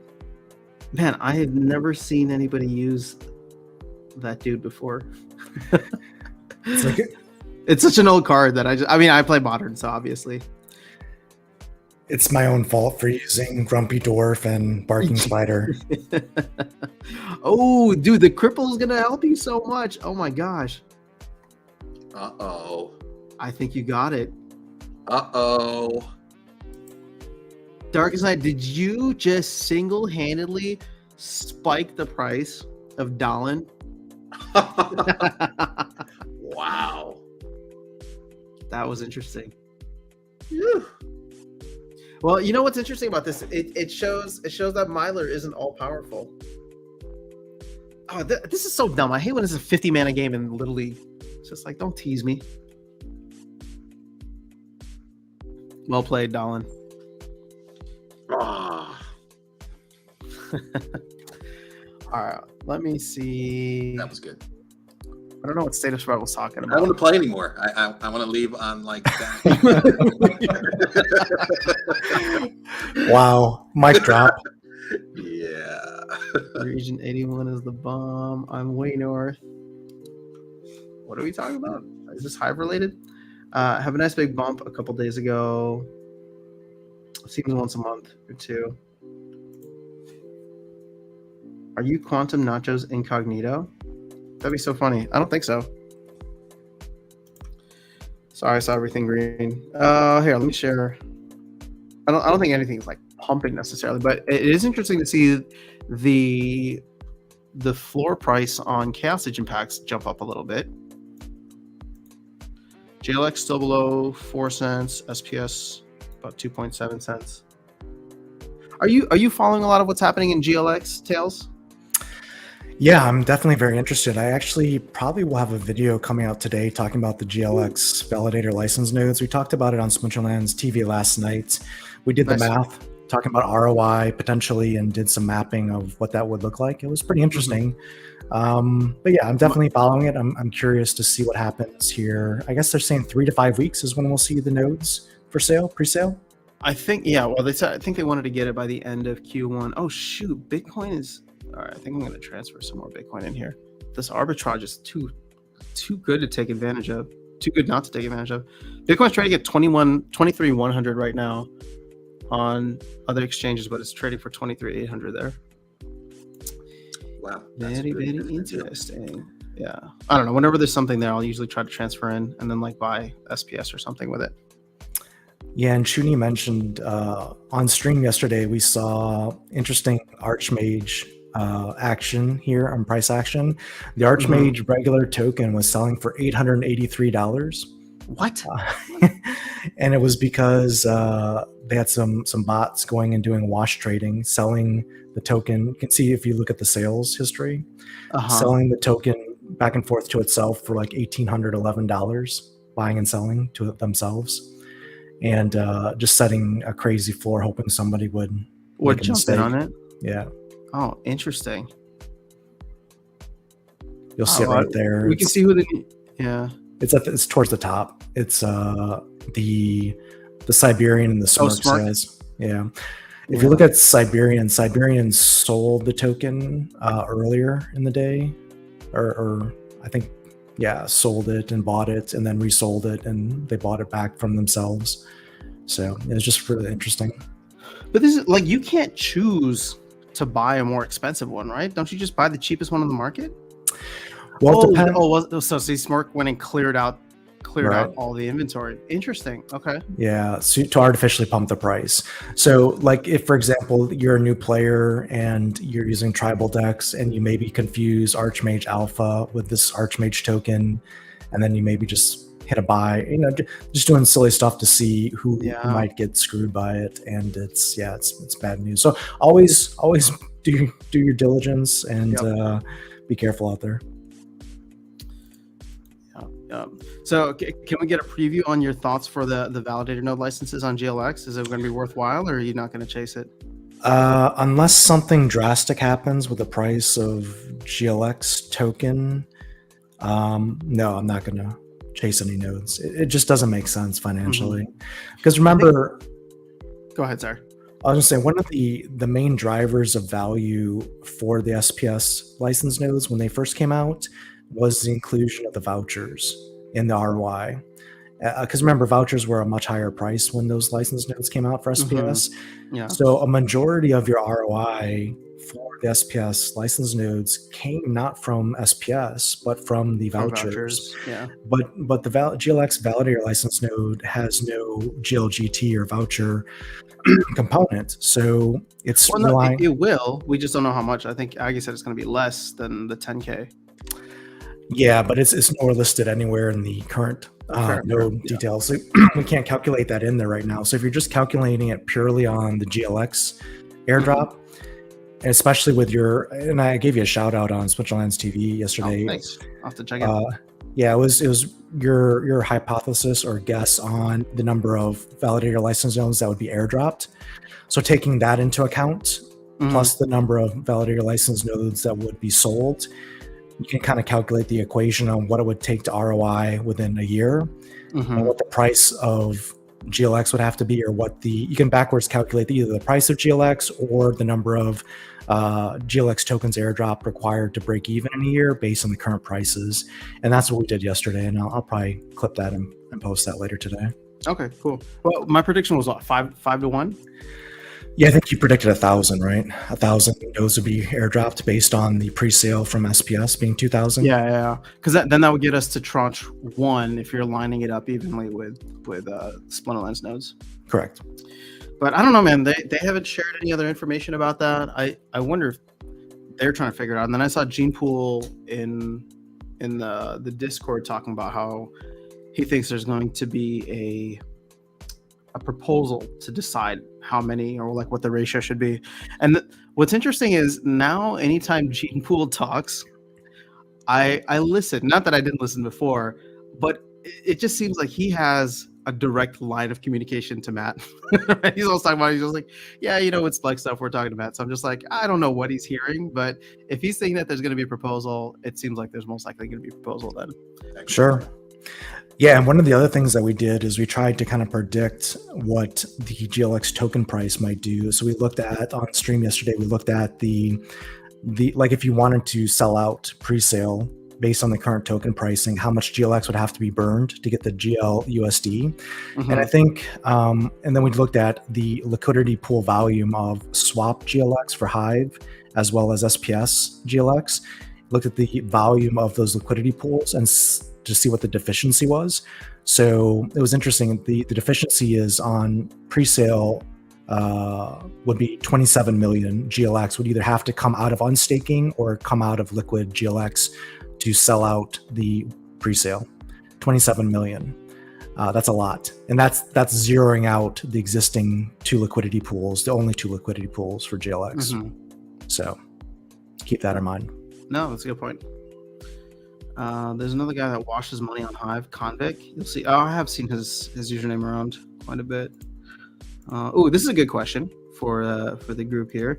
Is everyone glad that the pre-proposal for listing SPS on an exchange did not pass? Why or why not? Darkestnyte, I don't know if you have any thoughts on that. Token, blah, blah, blah. I figured. What about you, Tails? Yeah, I've got thoughts. So I think you were on probably after Sound when Aggie was on for that extra hour talking about the topic, and I was asking some questions because I was curious. Heard your questions. You had some good ones. Yeah, and my concern is you're basically handing over, essentially our money and funds to essentially an unknown party. And I know Aggie vouches and says everything, but how long has Splinterlands been around and we've never heard of Ali? And he comes out of the woodwork, now to talk about this proposal, which is fine. But you have to ask yourself, why now? And with the NDAs and the proposals, it's basically like saying, give us 20 million SPS and we'll give you something back. But you don't know what the cost of that something is, the value of that something, or anything. You're basically giving implicit trust to a complete stranger with a large sum of money and funds, and you have no idea what you're going to get. Now, nowhere in life have I personally ever done something like that, so I'm not about to start now, no matter how many people vouch for that person. Like, I wouldn't give someone $20,000 just to say, hey, invest this and tell me what I get back without knowing what's going on. That would be silly. So why would I start now? So that's my thought on it. Fair. Yeah, I was annoyed. I wanted to see it pass, but I can also see the argument for wanting there to be a little bit more clarity on only go for XYZ exchanges, only top 3 instead of top 10. But the reason I was annoyed is because for the longest time, and Tails, I think you've been here roughly about the same amount of time, the question we always get is, when Binance? And then finally you have a chance to potentially get Binance and everyone's like, nah, we're going to vote it down. So I'm just like, the next time I hear a when Binance thing, I'm just going to shut it down and be like, oh, well, you should have voted for the thing. But there's the problem with the pre-proposal is there's no guarantee of Binance or a Coinbase. Yeah. They could go and get who knows, some no-name exchange that does nothing and take a bunch of SPS out of the equation, and we'd be like, okay, thanks, I guess. So they did say top 10, and I would actually be curious because I haven't even looked. Well, they're going to refund FTX, so we're good. They can refund FTX. Yeah, they're just going to put it all over to FTX as it rises from the ashes. Yeah, no, I mean I don't mind. I don't mind that it failed. But I hope that if there's one in the future, they'll take the feedback and get a little bit more, or provide a little bit more clarity on what they're going to do. So yeah, I mean, I get it.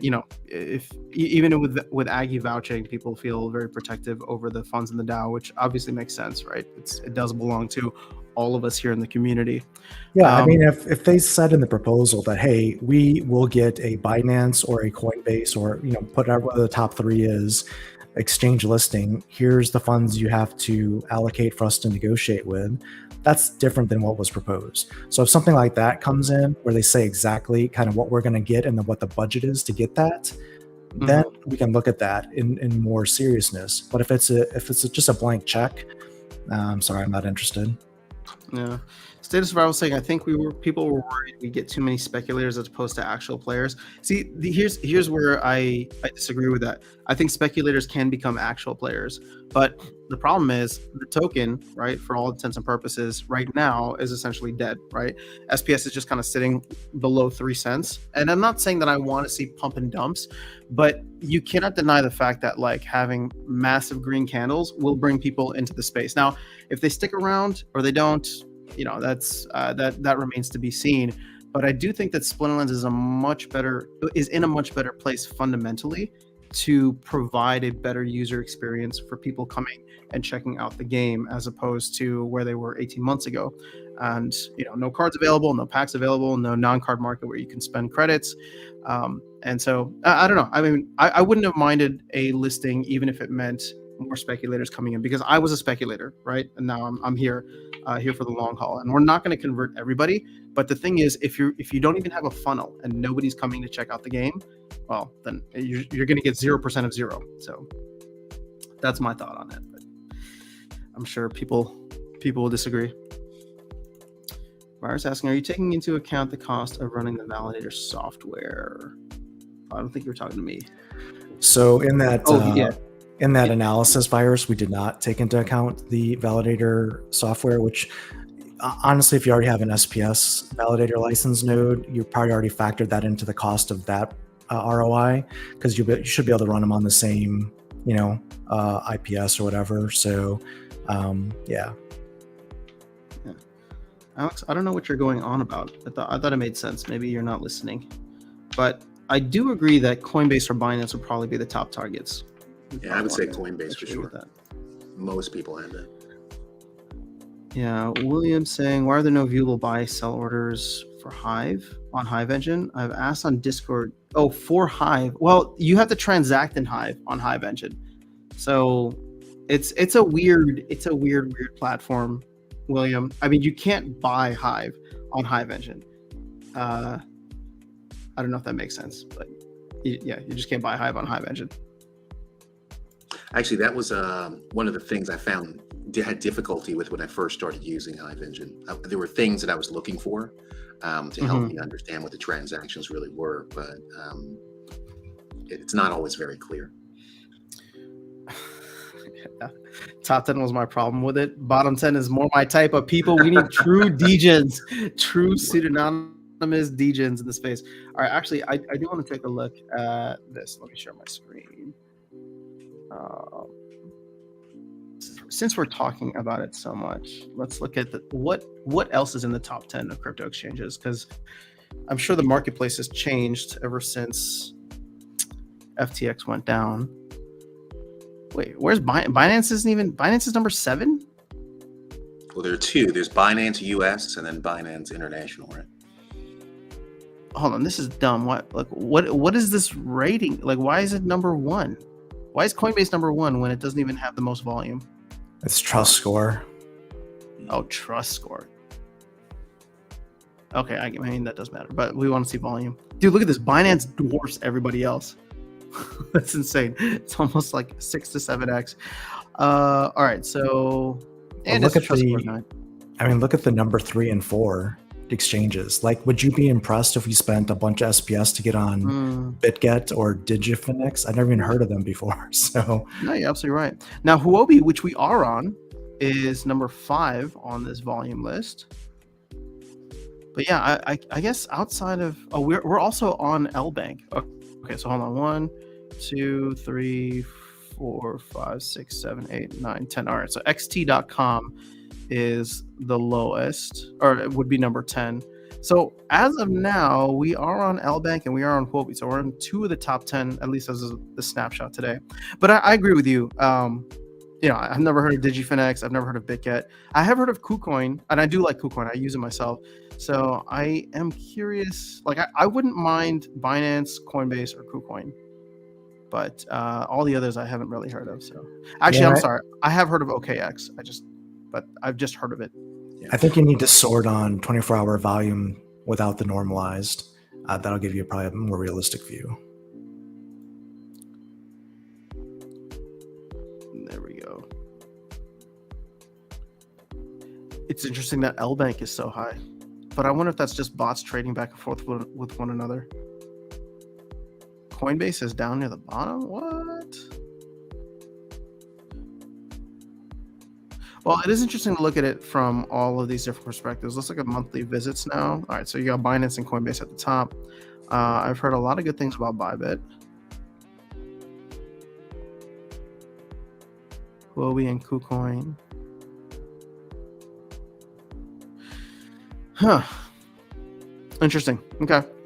Yeah, I mean, for me personally, and this doesn't matter because it's just my opinion, but I've heard of and know of Coinbase and Binance as the top two. And if we're going to spend 1/6, 1/7 of what's in the DAO right now, I would much prefer it to be probably one of those two, or KuCoin, I guess, would be my number 3. So how do you get BTC onto Hive for the ARB? You just deposit Bitcoin onto Hive Engine, and then you get swap.btc. William uses block And vice trades, versa as well. and vice versa. Yeah, I used to use block trades. I haven't used it in a very, very long time. But basically, if you just want the gist of it, you just go to your wallet, you hit deposit, and then you hit deposit BTC, and it'll give you an address there, which I don't feel like putting on screen. I don't know, it shouldn't be an issue, but still. So it'll give you a Bitcoin address that you can send your Bitcoin to, specifically for your Hive Engine wallet. By the looks of this, I'll be winning my contest, our challenge. Are you challenging? No, Tails right remember we were for 1 year. We would see how much we could take out and get our BTC and our. Oh yeah. I mean, I swapped, so I'm I have $4 of Ethereum stacked here. The thing is, if you're right, I need to. The thing is, I don't like keeping coins on anywhere on. I do the same. I swap them out too. Yeah, so most of whatever I'm holding is going to be off a private wallet now. Tails, you have a challenge. Okay. I couldn't resist. All right. As long as you don't put me with a Dahlin, we're good. Virus and Kraken would be another good one. I actually don't disagree with that. I like Kraken, but okay, so here's actually no. I will disagree with Virus just because Kraken is in the crosshairs of the SEC right now. SEC served it something saying that it can no longer do any staking. So if we get listed there, SPS is obviously a proof of stake token. So I don't know. I mean, I don't think it would necessarily be bad, but we would definitely be subject to any kind of regulatory action that the SEC would take on them. At the end of the day, let's be real. At the end of the day, the only exchange that I think truly matters and would move the needle for us will be Binance. And that's not because of its volume and its size. Obviously that plays a factor, but it is due to the fact that Binance operates outside of US jurisdiction. And so whatever kind of regulatory scrutiny and stuff that might be coming in, that's going to affect Coinbase. And I think Coinbase is in a good position to fight it hard. But Binance just kind of does whatever it wants, which is why I'm sure the US is not very happy with it. And why we have a Binance US specific exchange. So if we want to get the rest of the world into the game, it would have to be Binance. Now, what's cool about Coinbase is that it would open a lot of people in the US market that want to speculate and are looking at games. But I mean, obviously, best case scenario is we get both. But if I had to choose one, it would probably be Binance. Are you going to share your screen or no? Yeah, I'm just setting my game. Coinbase for the win. Yeah, they both have their strengths and weaknesses. I don't know, man. Bring speculators in. I don't mind. I wouldn't mind if some, speculators in Wales came and pumped SPS to 50 cents. That would make me happy. Okay, I have not looked at this one, so I don't know what they're. Oh my God! Here we go again. See, this is interesting. I want to know what the rule set is. Oh, he went Nightmare Astral Entity on you. That's well, let's see what happens. We got Dr. Blights on both sides. Interesting. Oh. But you know what? Darkestnyte, your Dr. Blight's gonna have trouble with that. Yeah. Well, yeah. actually, with both Nightmare and that other dude right behind him, Chaos Agent. Wow. Oh, backfire. Interesting. That dodge coming in handy.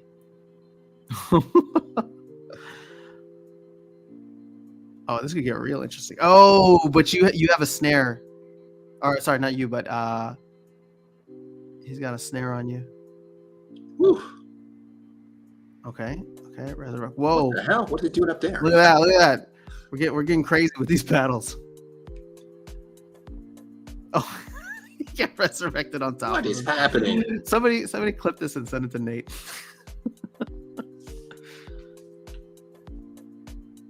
All right, interesting. Oh wow, everybody's hitting even with the backfire. Oh. All right, it's going. Hey, can you like pause it and then start it again? Pause. Yeah, because it's like doing that thing where everybody attacks together. All right. Oh, that's like too slow.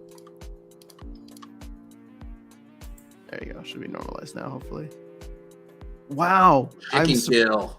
I'm so surprised that they all got those hits in. Man, I thought actually I think he still got you. Well, yeah, he should. But Tail's gonna take this one.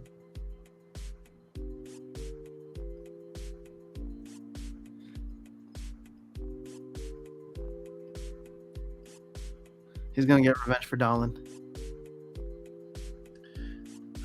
But still, I specifically didn't put Nightmare in because I wanted to try it with the other. Wow, this is still... it wasn't a bad idea with the enrage there, but that's the problem with astral entity and any kind of magic. You'll just get torn up. Yep. Still close though. No, it's not even close. Yeah, it is. It's not even close. He destroyed you. He's 10 That is HP ahead. not a destroy. Destroyed is a pretty strong word. Yeah. Just ask Fine, Lee. fine. You're right. It was victorious. Victorious. Last man standing. Well played. That was super good. Well, I felt like I called it well with the nightmare and the backfire. I think Chaos Agent could have done way more damage, but didn't.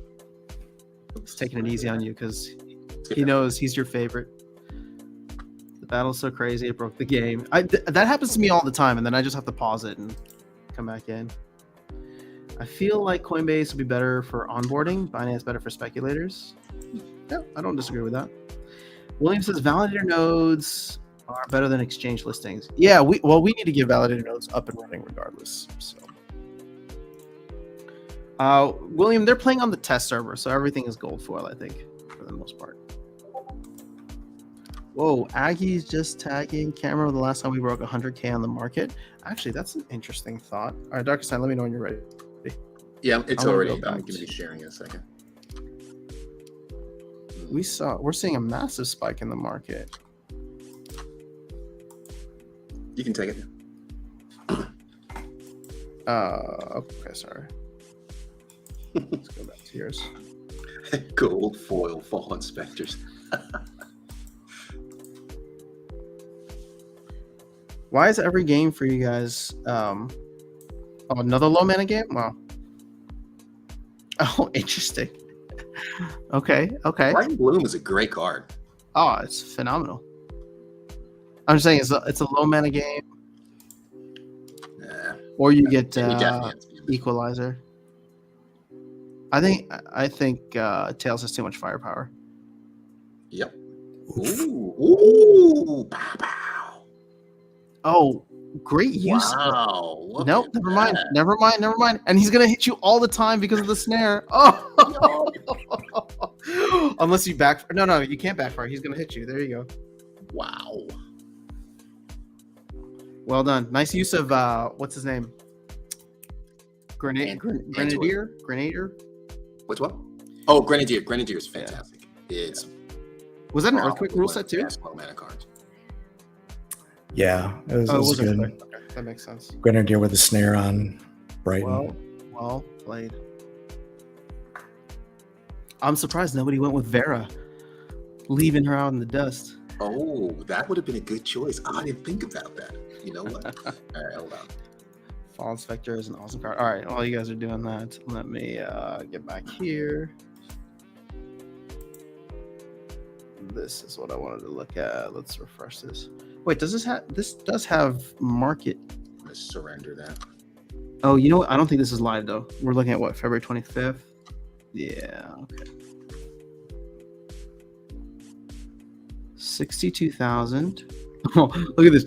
the market. This is when somebody came in and bought a crap ton of cards that all costed pennies. Aggie said he can't remember the last time we crossed 100K, but we were really close on February 1st. So, given where we are, do you think the card burn was a good idea? Yes. Yeah. No, I mean, there's no denying that it's helped move things along. The thing is, 15 million. Oh, why did I get logged out? That's weird. All right, let me share your screen. We're not ready yet. 1 second. I'm going.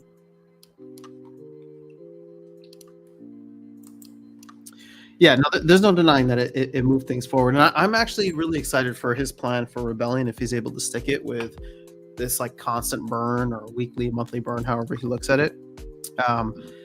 If we keep things not just quantity limited, but also time limited, that'll be super helpful in the long run. I just got logged out of my account. But yeah, I would expect a lot more of Aggie FOMO over the next couple of weeks. I mean, overall, I think we're all feeling pretty good. So when we are all feeling good, you see lots of Aggie FOMO. When we're not feeling good, we don't really see a whole lot. Crickets. Actually, you know that No. I feel like. Do you spend a lot of time in math chat, Tails? I do not. I just don't have enough time in the day, unfortunately, to do it. No. Yeah,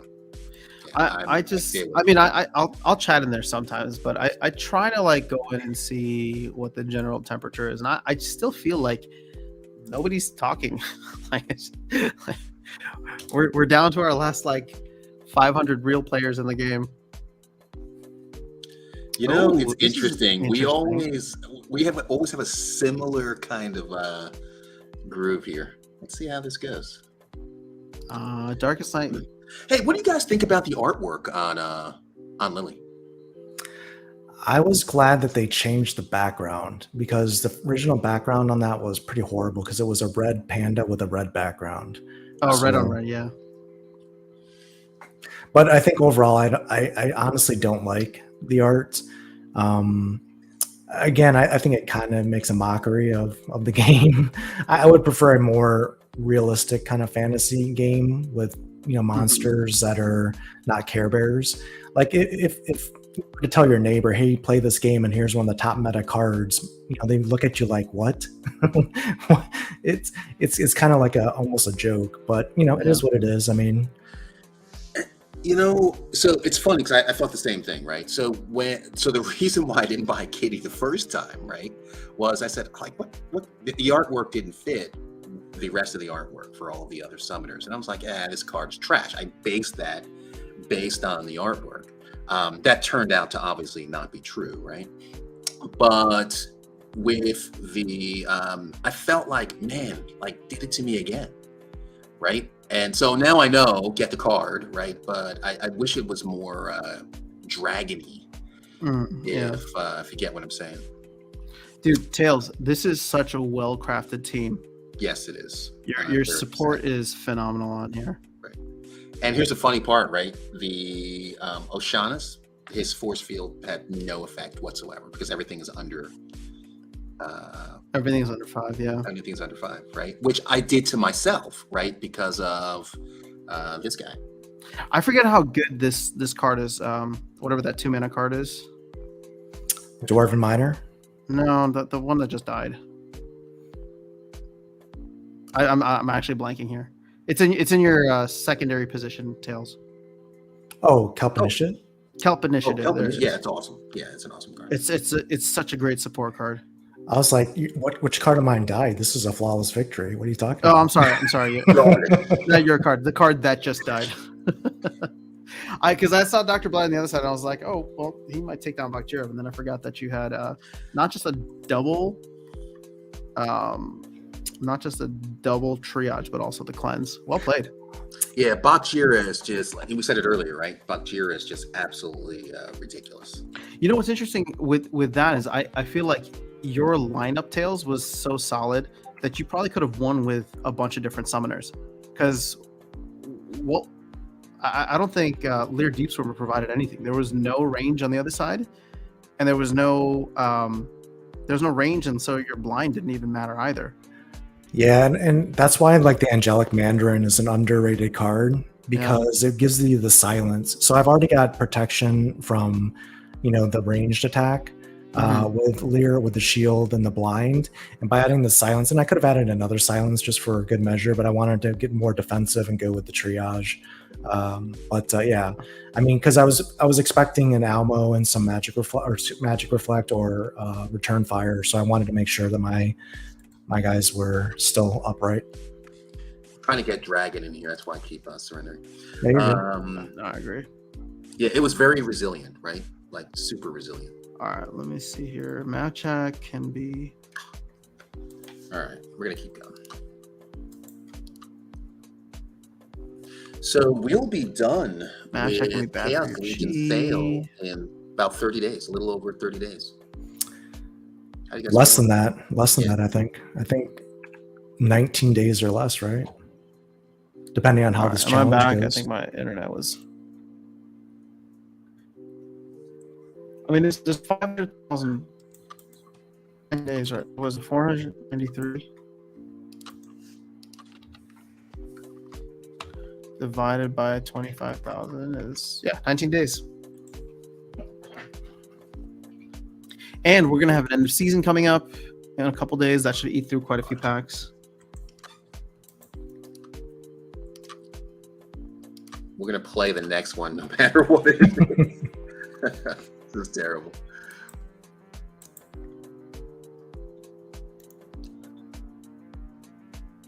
Looks like a Care Bear. Needs like kitty. Am I even coming through? Is my audio coming through or no? Yeah, you sound fine. Yeah. I don't think So there was a change to Okay, Fog there's just of a War, massive delay wasn't there here. recently? Yeah, no opportunity anymore. Yeah, that's crazy. Yeah, I hate it. You can't use opportunity. So dumb. Just nerf opportunity monsters, including Rooney. Yeah, that's I don't like that change at all.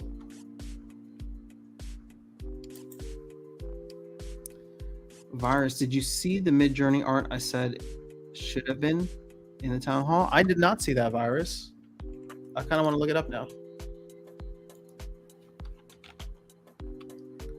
Let's see. Messages from Virus in the Discord. See how it goes. Oh, actually, that's pretty cool. Whoa, this art looks so much better. Which one? Hold up, let me up there. Yeah, so we were talking about the artwork earlier, right? I would love to see alternate skins, especially starting with this card. Of course, we played the same. You can share the screen.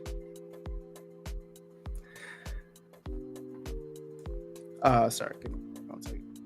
All right, there. We'll share that. I'm trying to get Virus's thing here. All right. Copy link. Let's watch your battle first. So, Tails, for you, low mana battle, do you typically default to the summoner? Ilthane. I usually like Lorna or Kalia in low mana matches, just because the supporting cast is pretty strong. Yeah. But I also, will run Fire and Death too. So it just depends on the rule set. Yeah.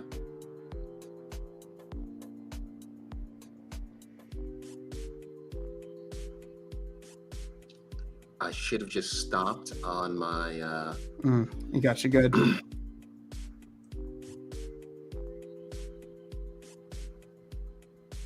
You needed a poison. This has still got revenge. Well done, Tails. Yeah. Tearing me up this morning. Yeah, I just saved all the wins for today because you were beating on me pretty good yesterday. find I want to do a little bit more experimentation here. Map server is great for that. If you guys have access to the map server and haven't jumped on, it's just really good to just mess around. So this is where I want to talk about something as a topic, Darkestnyte and After Sound, is look how much fun we're having just hanging out on a Sunday playing games on the Mav server. As a new player, if you could have access to these cards in this battle mode as a sandbox and not earn any rewards, just play the game to play the game and see the rule sets and the abilities, wouldn't you love that? Like that to me, like this is fun to me, right? Now, and I'm lucky because I have access to a lot of these cards on my account that I can play with in ranked battles. But for majority of the players, they don't have access to these cards, these levels. I just think it opens up such a big door to new players if we have a sandbox mode. Now, people will say, well, it'll devalue the cards because everyone will have access to whatever they want. But I say the opposite is true. I say if you give a player access to how the game is meant to be played and show them the way, they'll be like, hey, I need to buy these cards. I need to get these cards at this level, and I need to earn rewards with them, and I need to play tournaments with them, right? To me, that negates the downside of giving the access in the sandbox mode. And I've had videos on this concept from a year ago. If you check my video channel when I talk about the sandbox mode, I just think if you're talking about how to instantly improve new player experience overnight with a flip of a switch, you've got it. The Mav test server. Just make it a new game mode called Sandbox. Boom, you go in there. You don't earn any rewards. You just play whoever you want. Everyone's on the same footing. Have at it. And this is the beauty of the game. Like what you're seeing, these combinations, these summoners, these cards, this is what the game's about. Silver and bronze, honestly, I'm going to tell you guys, it's not fun. This is fun. Right. I agree with you 100%. And we have a practice mode, right, that no one ever goes into, right? And I would just say totally revamp that practice mode. Make it ghost cards and no rewards, of course, because there aren't any rewards in it. And when you hit practice, if after 30, 40 seconds, no one is in there to play live with you, it spawns up a bot, right? And you play against someone, right? So that would have helped me out a lot when I first started playing. Yeah. Right. And heck, you can even do, Weirdbeard's version of Battle Pass in there, right? Just have different objectives that you're trying to go through for a play session. Maybe if you play 20 games, maybe you get a little bit of a reward, right? For going through these exercises, if you will. Yeah. So, I think I agree with you, right? There should be some version of the game where you have exposure to all the cards. Yeah, no, I mean, I would love a sandbox mode or even just an expanded challenge mode where you could be a little bit more creative or customizable. Here's the thing. So, Tails, you're 100% on point. I would love for that to be the case. And if that was, then I would be one of the people that the company fears because I would devalue the cards, because I would want to set up an entirely separate league outside of the game. Like my goal is I want to create the NFL or the NBA of Splinterlands, right? Like I would love to create that, bring people in, bring hopefully outside money into sponsor some of these things. But the reason that we don't do tournaments as much on this channel anymore is because everybody's just at different levels, and I can't do something that is if you're only at XYZ level or only at silver or only at bronze, and then we force people to play modern, we force people to play wild. I would just love it where if there was a simple way to just have ghost card tournaments, but then I would abuse it because I would totally set something up outside, right? But it's a net positive though. Yes, you would abuse it, but look at all the people that would come in and play. Your neighbors. Look how many neighbors you could get to play the game if you just showed them this mode. You can't show your neighbor silver and bronze. And that is my argument, right? It's just if there's a game mode where people can come and play for free, sure. Am I creating something outside of the system that would technically devalue the cards? Yes, but you can't tell me that the amount of marketing, the amount of engagement from players, the amount of excitement, the amount of content that would come out of that would not be something worthwhile and a net positive to the overall ecosystem. Again, I'm sure people are going to look at what I just said, tear it apart and find little ways to poke holes, and that's fine. I don't think that there's a perfect way to move forward with this, but if we had that mode available, I would be one of those people wanting to set up the like the NBA. And this is where I thought Weirdbeard was going, and it seems like he shifted, to the battle pass a little bit, which is fine because we also need people to focus on the new player experience, and he's great for that.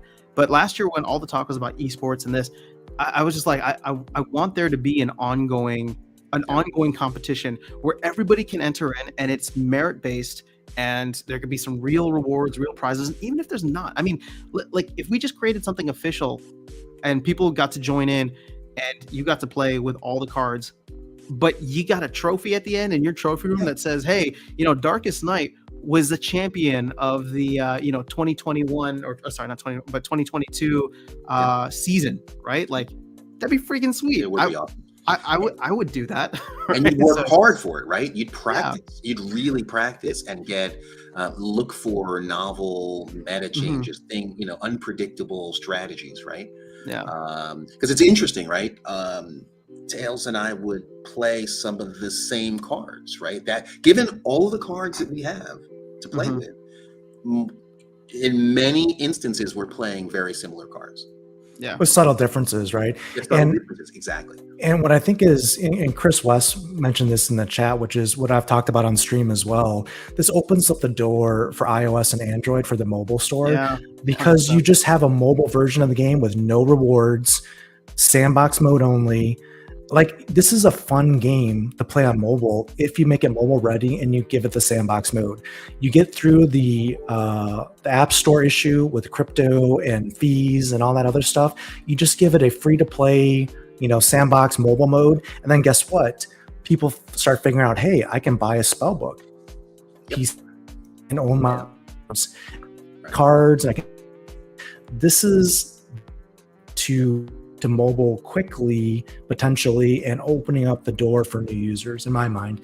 And it just seems like a no-brainer, but I don't really know very much, and as many will tell you in chat, I have no idea what I'm talking about most of the time. So there you go. No, I mean this idea has been championed by several folks, and I think that it's a good move. Is there a risk that it devalues cards? Sure, but as long as you don't give any rewards out, and I would say, if anything, what Splinterlands should be doing is being at the forefront of it, right? So like I just gave an example of like what I would do. I would create tournaments and I would do all this stuff outside where everybody could just use their ghost cards. So what's the incentive then for people to buy? Well, if Splinterlands comes in and all of a sudden they're the ones getting big sponsors from major esports donors or whatever, like that's money coming in, that's exposure, that's all these different things. And I'm not saying that we should have a totally free to play version. But I think it definitely helps. It definitely helps bring people in. And to your point, Tails, and to your point, Darkestnyte, like we spent the entire morning. Nobody here earned anything. I mean, sorry, between you guys, nobody here earned anything, right? But you played, and it was fun. And I was getting excited with the games. People were talking about, oh, that's a nail biter, that's a classic, right? The game is inherently fun, and that's one of the strongest things that Splinterlands has going for it, as opposed to many other projects. And so if the game is inherently fun, you got to find ways to just get it in the hands of people without being so laser focused on monetizing. And let me add, go ahead. Yeah, that's the thing, right? You can separate the fun from the earnings, right? If somebody wants to earn and that's their focus, they're going to go to ranked, right? They're going to go to tournaments. But if somebody just wants to jump in and have a good time and play with the cards, then again, you have this practice mode or sandbox mode, which will get people to play and stick around. Yeah, and if you look at other games on the mobile side that have a large audience, like you look at Raid, Shadow Legends, or you look at Star Wars Galaxy of Heroes, those have a huge audience that some are, it's pay to play, but, they play because they like the game. Our game, I think, is just as fun at the highest levels of the game. And when you have all these eyes coming into the game, looking at the lore, looking at the other options that are available, it just translates to new paid users, more spell books, bigger economy. Because like if I'm playing in this game, yeah, I could just stay in the free-to-play mobile version, and that's good. That's no problem. Like it's a new player that we wouldn't have had otherwise. So there's no negative effect on card values in my mind. But it has, I would say, a greater than 50% chance of converting that player eventually into a paid player over time. Absolutely. And when I look at that, there's no risk. it is pure reward because you're getting eyes on the game, you're getting people talking about the game, you're getting content creators coming to the game. These are all positives that can only add to the value of SPS and cards over the long run. Yeah. And as you gain experience, right, a beginner eventually becomes an intermediate and advanced player, right? And even if they're playing the free-to-play ghost cards, eventually their skill set is going to rise, and then they're going to just hopefully decide, let me go be competitive. Let's see what I can do with these new skills that I just spent months developing. Agreed. And actually, Chuni makes a great point here. I'll catch up with the rest of the chat, but Chuni says you can make up for the devaluing of cards by increasing the price of SPS because of demand. So here's the thing, right? Like, you create this free-to-play version, people go in, there's no rewards. But if they come in and maybe want to play, maybe they have zero intention of ever buying a card, right? But Splinterlands offers ghost card tournaments. They offer this circuit where you can come in. Well, now, in order to play in the tournament that has all ghost cards, well, maybe it costs a pretty hefty chunk of SPS, right? In order to play in those, for you to stake SPS, right? So it's still going to be limited in that way. But I don't know, man. There's so much potential with it. I even have a better idea, right? So if we're worried about devaluing cards, compete directly with Magic. Friday night Splinterlands, between the hours of 8 and midnight, it's ghost cards. Anyone can play with the cards in the practice mode. And then at midnight, it's gone, right? And then every Friday, we're just there, or whatever. Pick a. No, that's actually a phenomenal idea. You do it, make it an event. Everybody comes in. It's just open challenge mode. Everybody has access to the map server. Right now it's the map server, right? But for 2 hours every Friday night, or I don't know, maybe Splinterlands starts with an S. So like Saturday night Splinterlands, right? So you do something like that, and it becomes an event. It's just like, hey, now I have a friend, right? Or friends where I'm just like, dude, come check this game out. Saturday night, link up with me. We'll be on Discord together, or we'll live stream, whatever. Come in. You can play the game for free, 100% for free. There's no rewards, but it's fun, and you can see other people playing, and they just do that. They don't even need to do it every week. Just do it like once a month, and that to me could get people in. Tie it to Splinterlands TV, right? Just do that, right? Just have everybody, whoever the host is, hell, maybe even have the team do it, right? Yeah. Let the team come in, let them play with the ghost cards. We're talking about Splinterlands related stuff. Highlight a couple of the games, the matches, and we're just all in there, right? Hold on. I think we actually have something here. It needs to be an event. It needs to be, and I think a good cadence, or at least a monthly cadence, would probably be solid. Where it's just like once a month. It's Splinterlands night, right? Splinterlands Saturday night. Yeah. I don't know. To me, it just makes a ton of sense. You don't even need a Hive account. You don't even need to set up anything. You just go to the Splinterlands website, and maybe they make a sandbox.splinterlands.com, and anybody can come in and just start sending matches to one another. Or maybe you do still need to make an account. I would prefer people make an account, right? Make an account because it kind of. But you don't need to buy a spell book. But you don't need to buy a spell book. I bet you after. Maybe you give out a free spell book codes, right? Who knows? There you go.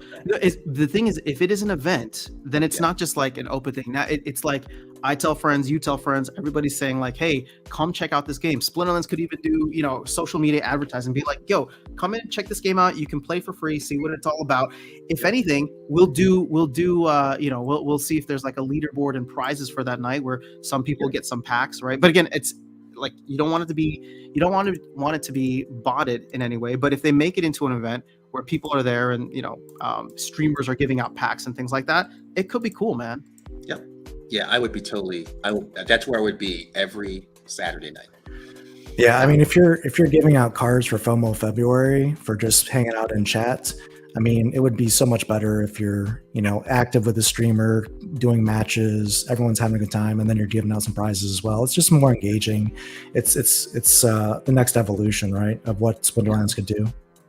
And it would be cool, right? Because you could have the team members, they would know exactly when there would be the most people on, and they can just come in, right? Yeah. Say, if Aggie wants to hype stuff up, man, he's in there playing with us, right?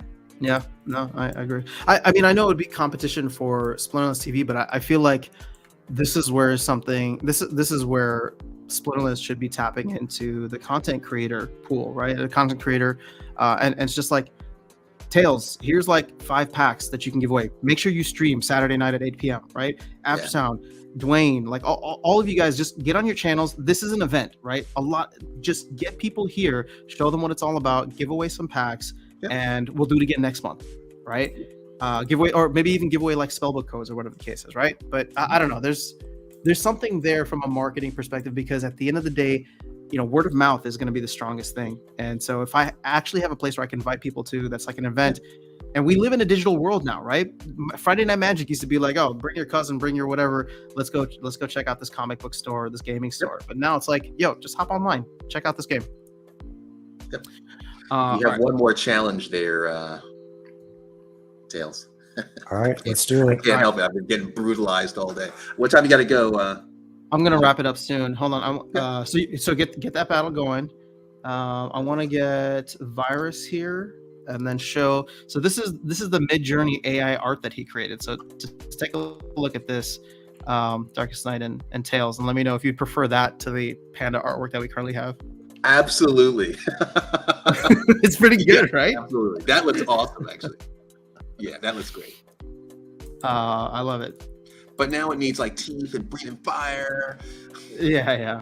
Oh, it'd be awesome if the red panda was breathing fire. Dude, we can't. All right, so Vilson, what's going on? Lily needs life. Oh, man, life leech would be so OP. Thank you for DMing me. I was actually able to get it, but I was lagging out because of I was using Discord on this computer. With all the changes that happened to the meta, it seems like the focus should be on having the most abilities first and leveling up.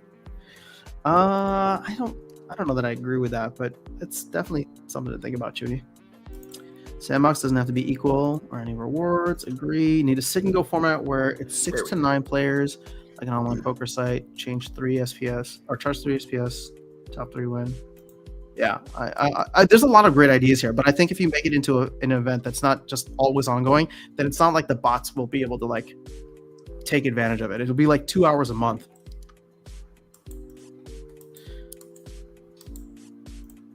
Sandbox mode, no rewards could work. Yep, totally agree. Can't have any prizes.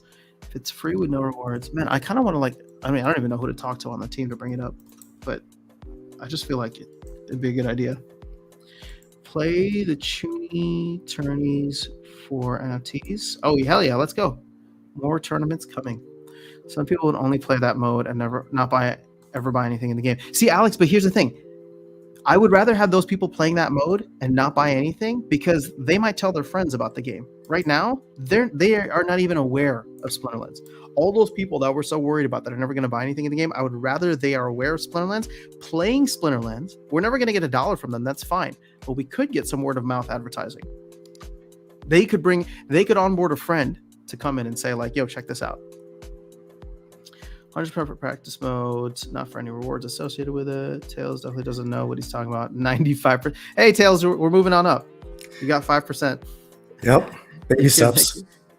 You can make it for devaluing cards. Okay, we got through that. Bronze and no fun for new player. You can also message players with info like the cost to rent. I mean, yeah, again, we don't need to be the thing is, I don't think we should be trying to sell players on how cheap it is to get into the game.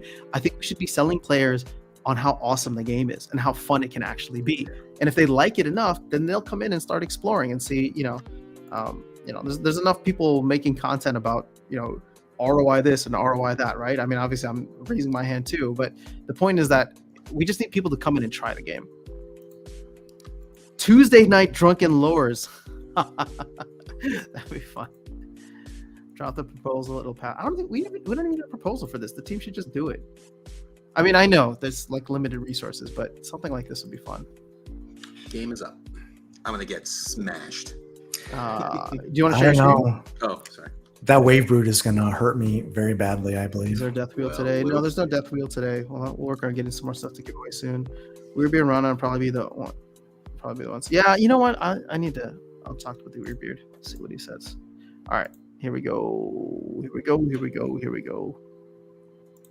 All right. Oh, Yoden versus Panda. I'm gonna get destroyed. I already see this. This is an well, yeah, the wave brew placement was very odd. Oh, I didn't realize this is dude, I hate these rule sets. The magic only and the ranged only are so dumb to me. The reason why I put it there, I needed to get the redemption. Fair. Yeah. See, the one thing that the test server doesn't have is it doesn't have the Soulbound Martyr cards, which would have made your team a lot better. Yep. Oh, I didn't realize Earthquake was part of the rule set too. Yeah, it took forever to try to find Dragon, and this was just not a good rule set for it. Let's do one more, and then I think we can probably wrap up, right? Sounds good. Sounds good. Red Ted says all good ideas. Yeah, man. I think so too. It's a matter of getting it in. I actually think the team wouldn't be opposed to something like that. It's just I feel like it's just a matter of resources. Again, not saying anything like internally, but just from the outside, it feels like they got so much going on. I mean, doing good, right? Here we go. Damn, look at this is ridiculous. All right, let's go for it. Let's go. Let's do it. What do I want to do? Well, we know we need to do that. You can watch my screen. Go back to this beauty again while you guys put your teams in. No bots allowed for the monthly Sandbox events. That's important. I mean, I don't know how you'd stop that, but you could make it KYC only. Again, that would keep out a significant amount, but I don't know. I just feel like it should be something easy for people to get into. Just have them try one game. Have them play a game where they win because of a miss or a stun or by one health, and then like that's the juice right there. All of a sudden, it's just that was exciting. That was really exciting. Let me try another one. And then they do that enough, and all of a sudden they start looking at the market. Wait, I can rent some cards out for a couple bucks, a couple pennies per day, whatever the case is. I don't know. I think there's something there. Speaking of which, Undead Blocks used to do this on like a weekly basis, and I'm still following the project slightly. I think they're gonna launch their main game soon, which should be cool. But they would do just like random tournaments open to everybody that could earn. Yep. And it was actually pretty fun. Have they done any updates lately? They have. I just haven't been following along with it. Yeah. All right. So we'll wait for Tails to submit. This was fun. This was a lot of fun. Ooh, Red Panda now on the other side. Interesting. Ooh, I like seeing the Cornelius there. Let's see how that plays out. Oh, is this another ranged only? It is. Oh, so annoying. I feel like Darkestnyte, just because of your summoner, you might be in a good position.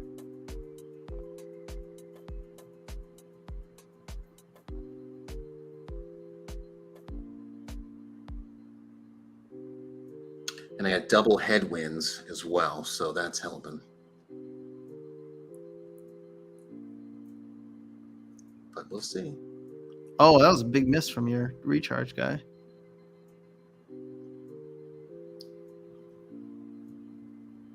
Well, the triage for Tails is helping. Yes, it is. Oh, well, he's about to lose his tank. Yikes.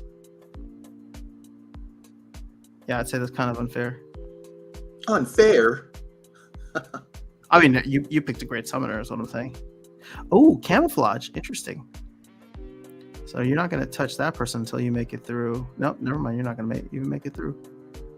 Oh, I was one dodge away. One dodge away from winning? Yep. How? You'll see.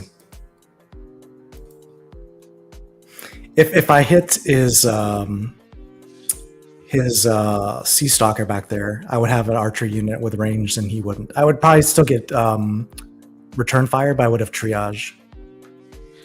Interesting. Well, but the thing is, his Sea Stalker had camouflage. Oh, that's right. I would have. Yeah, I forgot the camouflage there. My bad. GG's, Darkestnyte. That was fun. See, again, fun. Yeah, the Lear choice was key. I mean, that's just so clutch. The return fire versus my triage is your return fire greater than my triage. And here's the thing, like I never use Lear, like ever, right? So the rule set changes are again changing the meta, right? Mm-hmm. Yeah, and I'm not sure why Lear gets dissed so much. I think it's a good summoner. I mean, again, it's not as ubiquitous as Kitty or Yoda for Untamed, but similar to Mimosa in certain rule sets, it's just a no-brainer choice, right? Yeah, I just can't get over this thing. It's like a half panda, half bird. I know, right? just give it some fangs. It's just so funny. Yep. I mean, you just let this thing breathe a little fire, like a little cute amount of fire, like a little fire emoji coming out of its mouth. I'm just like, that's good enough for a dragon for me. Yeah. All right, let's catch up on the last chat here, and then we can call it a day. Bots might use it as a training field. Oh, you have a fan here, Tails. Tails, you are great, man. Only botters say bad things about you.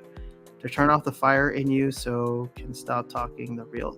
I don't know what the second half of that is, but it sounds like you are great, man. Yeah, thanks, Phil. Appreciate that. Thanks for coming by, Philip. I'm here. We can start out shooting. All right, you guys are just talking. Matt chaining the blogs. If you have everyone make an account, then you have the opportunity to set up promos to try to get those people in later. Yeah, the thing is, I don't think you should give anything away for playing the game, because then that will be exploited. So if it's just random giveaways on like a stream and people are tuning in and just becoming part of the community, that's fine. But it's just like, oh, if you play X amount of games, then you can get potions. Well, potions have real world value, and so you're just going to get a bunch of people who set up secondary accounts for that. Yeah, and here's the thing, right? I think the team would counter with, we do let people play for free, right? Before they buy their spell books. But that's the worst experience you can direct them to, right? Absolutely the worst.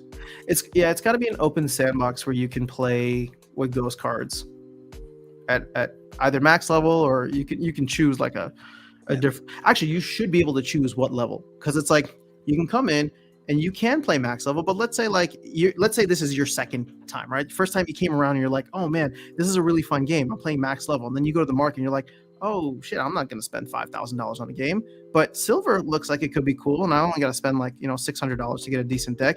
I want to test around silver and see how that goes, and then if it's good, then I'll start buying the cards for silver level. And then of course they start earning, that little drip of SPS comes in, and they're like, wait a second, I can play at the higher levels. I know I'm good enough. Yep, exactly right. And that's a real gamer methodology, right? Mm-hmm. There's a progression there. I mean, heck, you can even in the sandbox even have maybe there's a progression there that gives you a higher, based on the games that you play and win. Yeah, you get access to the next level. Yeah, let's also not forget about the other benefit it gives to experienced players. So, like, Darkestnyte, you and I have been playing this game for a good amount of time, but look at how much we're learning just playing on the Mav server with the cards that we may not own today, and getting practice. Like, these type of games, while not only fun, but they also train you for tournaments and new meta combinations that you would maybe never think of otherwise, because you'd never buy or rent the card necessarily otherwise. So I think for veteran players as well, it provides a training ground for the esports focus of the game moving forward as well. Absolutely. Heck, soon we'll have scouts in the servers. Actually, you know what? Hold up. I feel like we could actually... Okay, I'm not technical, so if you guys are a little bit more technical than me, but if I'm thinking about the ease of implementation from this for the team, you already have the MAV test server. Yeah. All you have to do is for 2 hours a month, open it up to anybody that has an account. Yep. Just put a button at the top. It says Sandbox, redirects to the MAV test server, allow everyone access to it. Yeah. Boom. There you go. And then it shuts down right after midnight. On whatever day, 7 to 9 p.m. on a Saturday. Yeah. I mean, whatever day, but and it could actually change for people in different parts of the world, right? But it's like, I don't know. That seems like a very, not easy, but you don't have to build something from scratch. You just got to give access to everybody that has an account. We don't know what the back end infrastructure is on it, right? So it can be overloaded pretty quickly, right? Because there's not a lot of people in there. So, but again, that's something that they can just migrate it over. So, look, I guarantee you, if Splinterlands all of a sudden had 200,000 real players banging against a MAV server, they'd pay that AWS fee. I'm pretty sure. Yeah, I mean, if Splinterlands servers were overloaded because real people were coming in to check out the game, that to me is a good problem. That to me is a great problem. So, all right, guys. Any final thoughts? Tails, I'll throw it to you. You excited for this week, the town hall, or I don't know, anything coming up? Yeah, I think what I'm most excited for is for you clipping this stream and posting it on YouTube and getting the proposal for the Sandbox server. All right, yeah. Fine. I will do that. I will do that so we can get the Sandbox proposal, get the idea out there. I'll also see if I can talk to Weirdbeard about it, because it's a phenomenal idea. So kudos to you and Darkestnyte for talking it through. Darkestnyte, how about you? Any thoughts? Anything you're excited about? I mean, it's been good times, right? I mean, for the last few months, really since the new year, it's been really good Splinterlands wise, and I just hope they continue with the momentum. All right, I'm gonna ask this. I'm gonna ask this just for fun, for both of you. When does Chaos Legion sell out? I want you to give me an actual date, and you can take a minute to think about it. And while you do, I'll just remind everybody that my official prediction, which I think is not going to come true, is 6 days of burns. So we're including the 27th and 28th. That would actually put us March 4th, March 5th area for me. So I'm actually like 2 weeks ahead of where it is. So I think I'm being a little bullish, but I want to know when you guys think it through. At this point, I think we have 19 burns left, which puts us at a max date of, is it 15th? Okay, there you go. I think it's about 15th or so. So I'm gonna go with the 15th. All right, 15th of March. That's a little late. Okay, what about you, Tails? I think it's going to be a game of chicken for those plots in that tract. So I'm going to go with March 3rd, because I think somebody's going to get impatient and start a little bit of FOMO. Well, you're even more bullish than me. By the end of the week. That's insane. I love it. So you guys are bullish, bearish. We'll see what happens. Isn't that a little odd for us, Darkestnyte? You usually sit on the other side. All right, guys. Thanks for everybody tuning in. Thanks to Tails and Darkestnyte for actually a really fun Sunday fun day. Really I feel like we had a good time playing the game and not just so focused on blah blah blah this. And all right, as Darkestnyte says, tokenomics. It's important, but I mean, on Funday, do you really want to worry about it? I mean, at the end of the day, this is a game. I really want to treat it as such. Now, hopefully that game will make me rich, but we'll take it one day at a time and enjoy it while we got it. So, all right, guys, have an amazing rest of your day and weekend. I'll see y'all soon. Take care.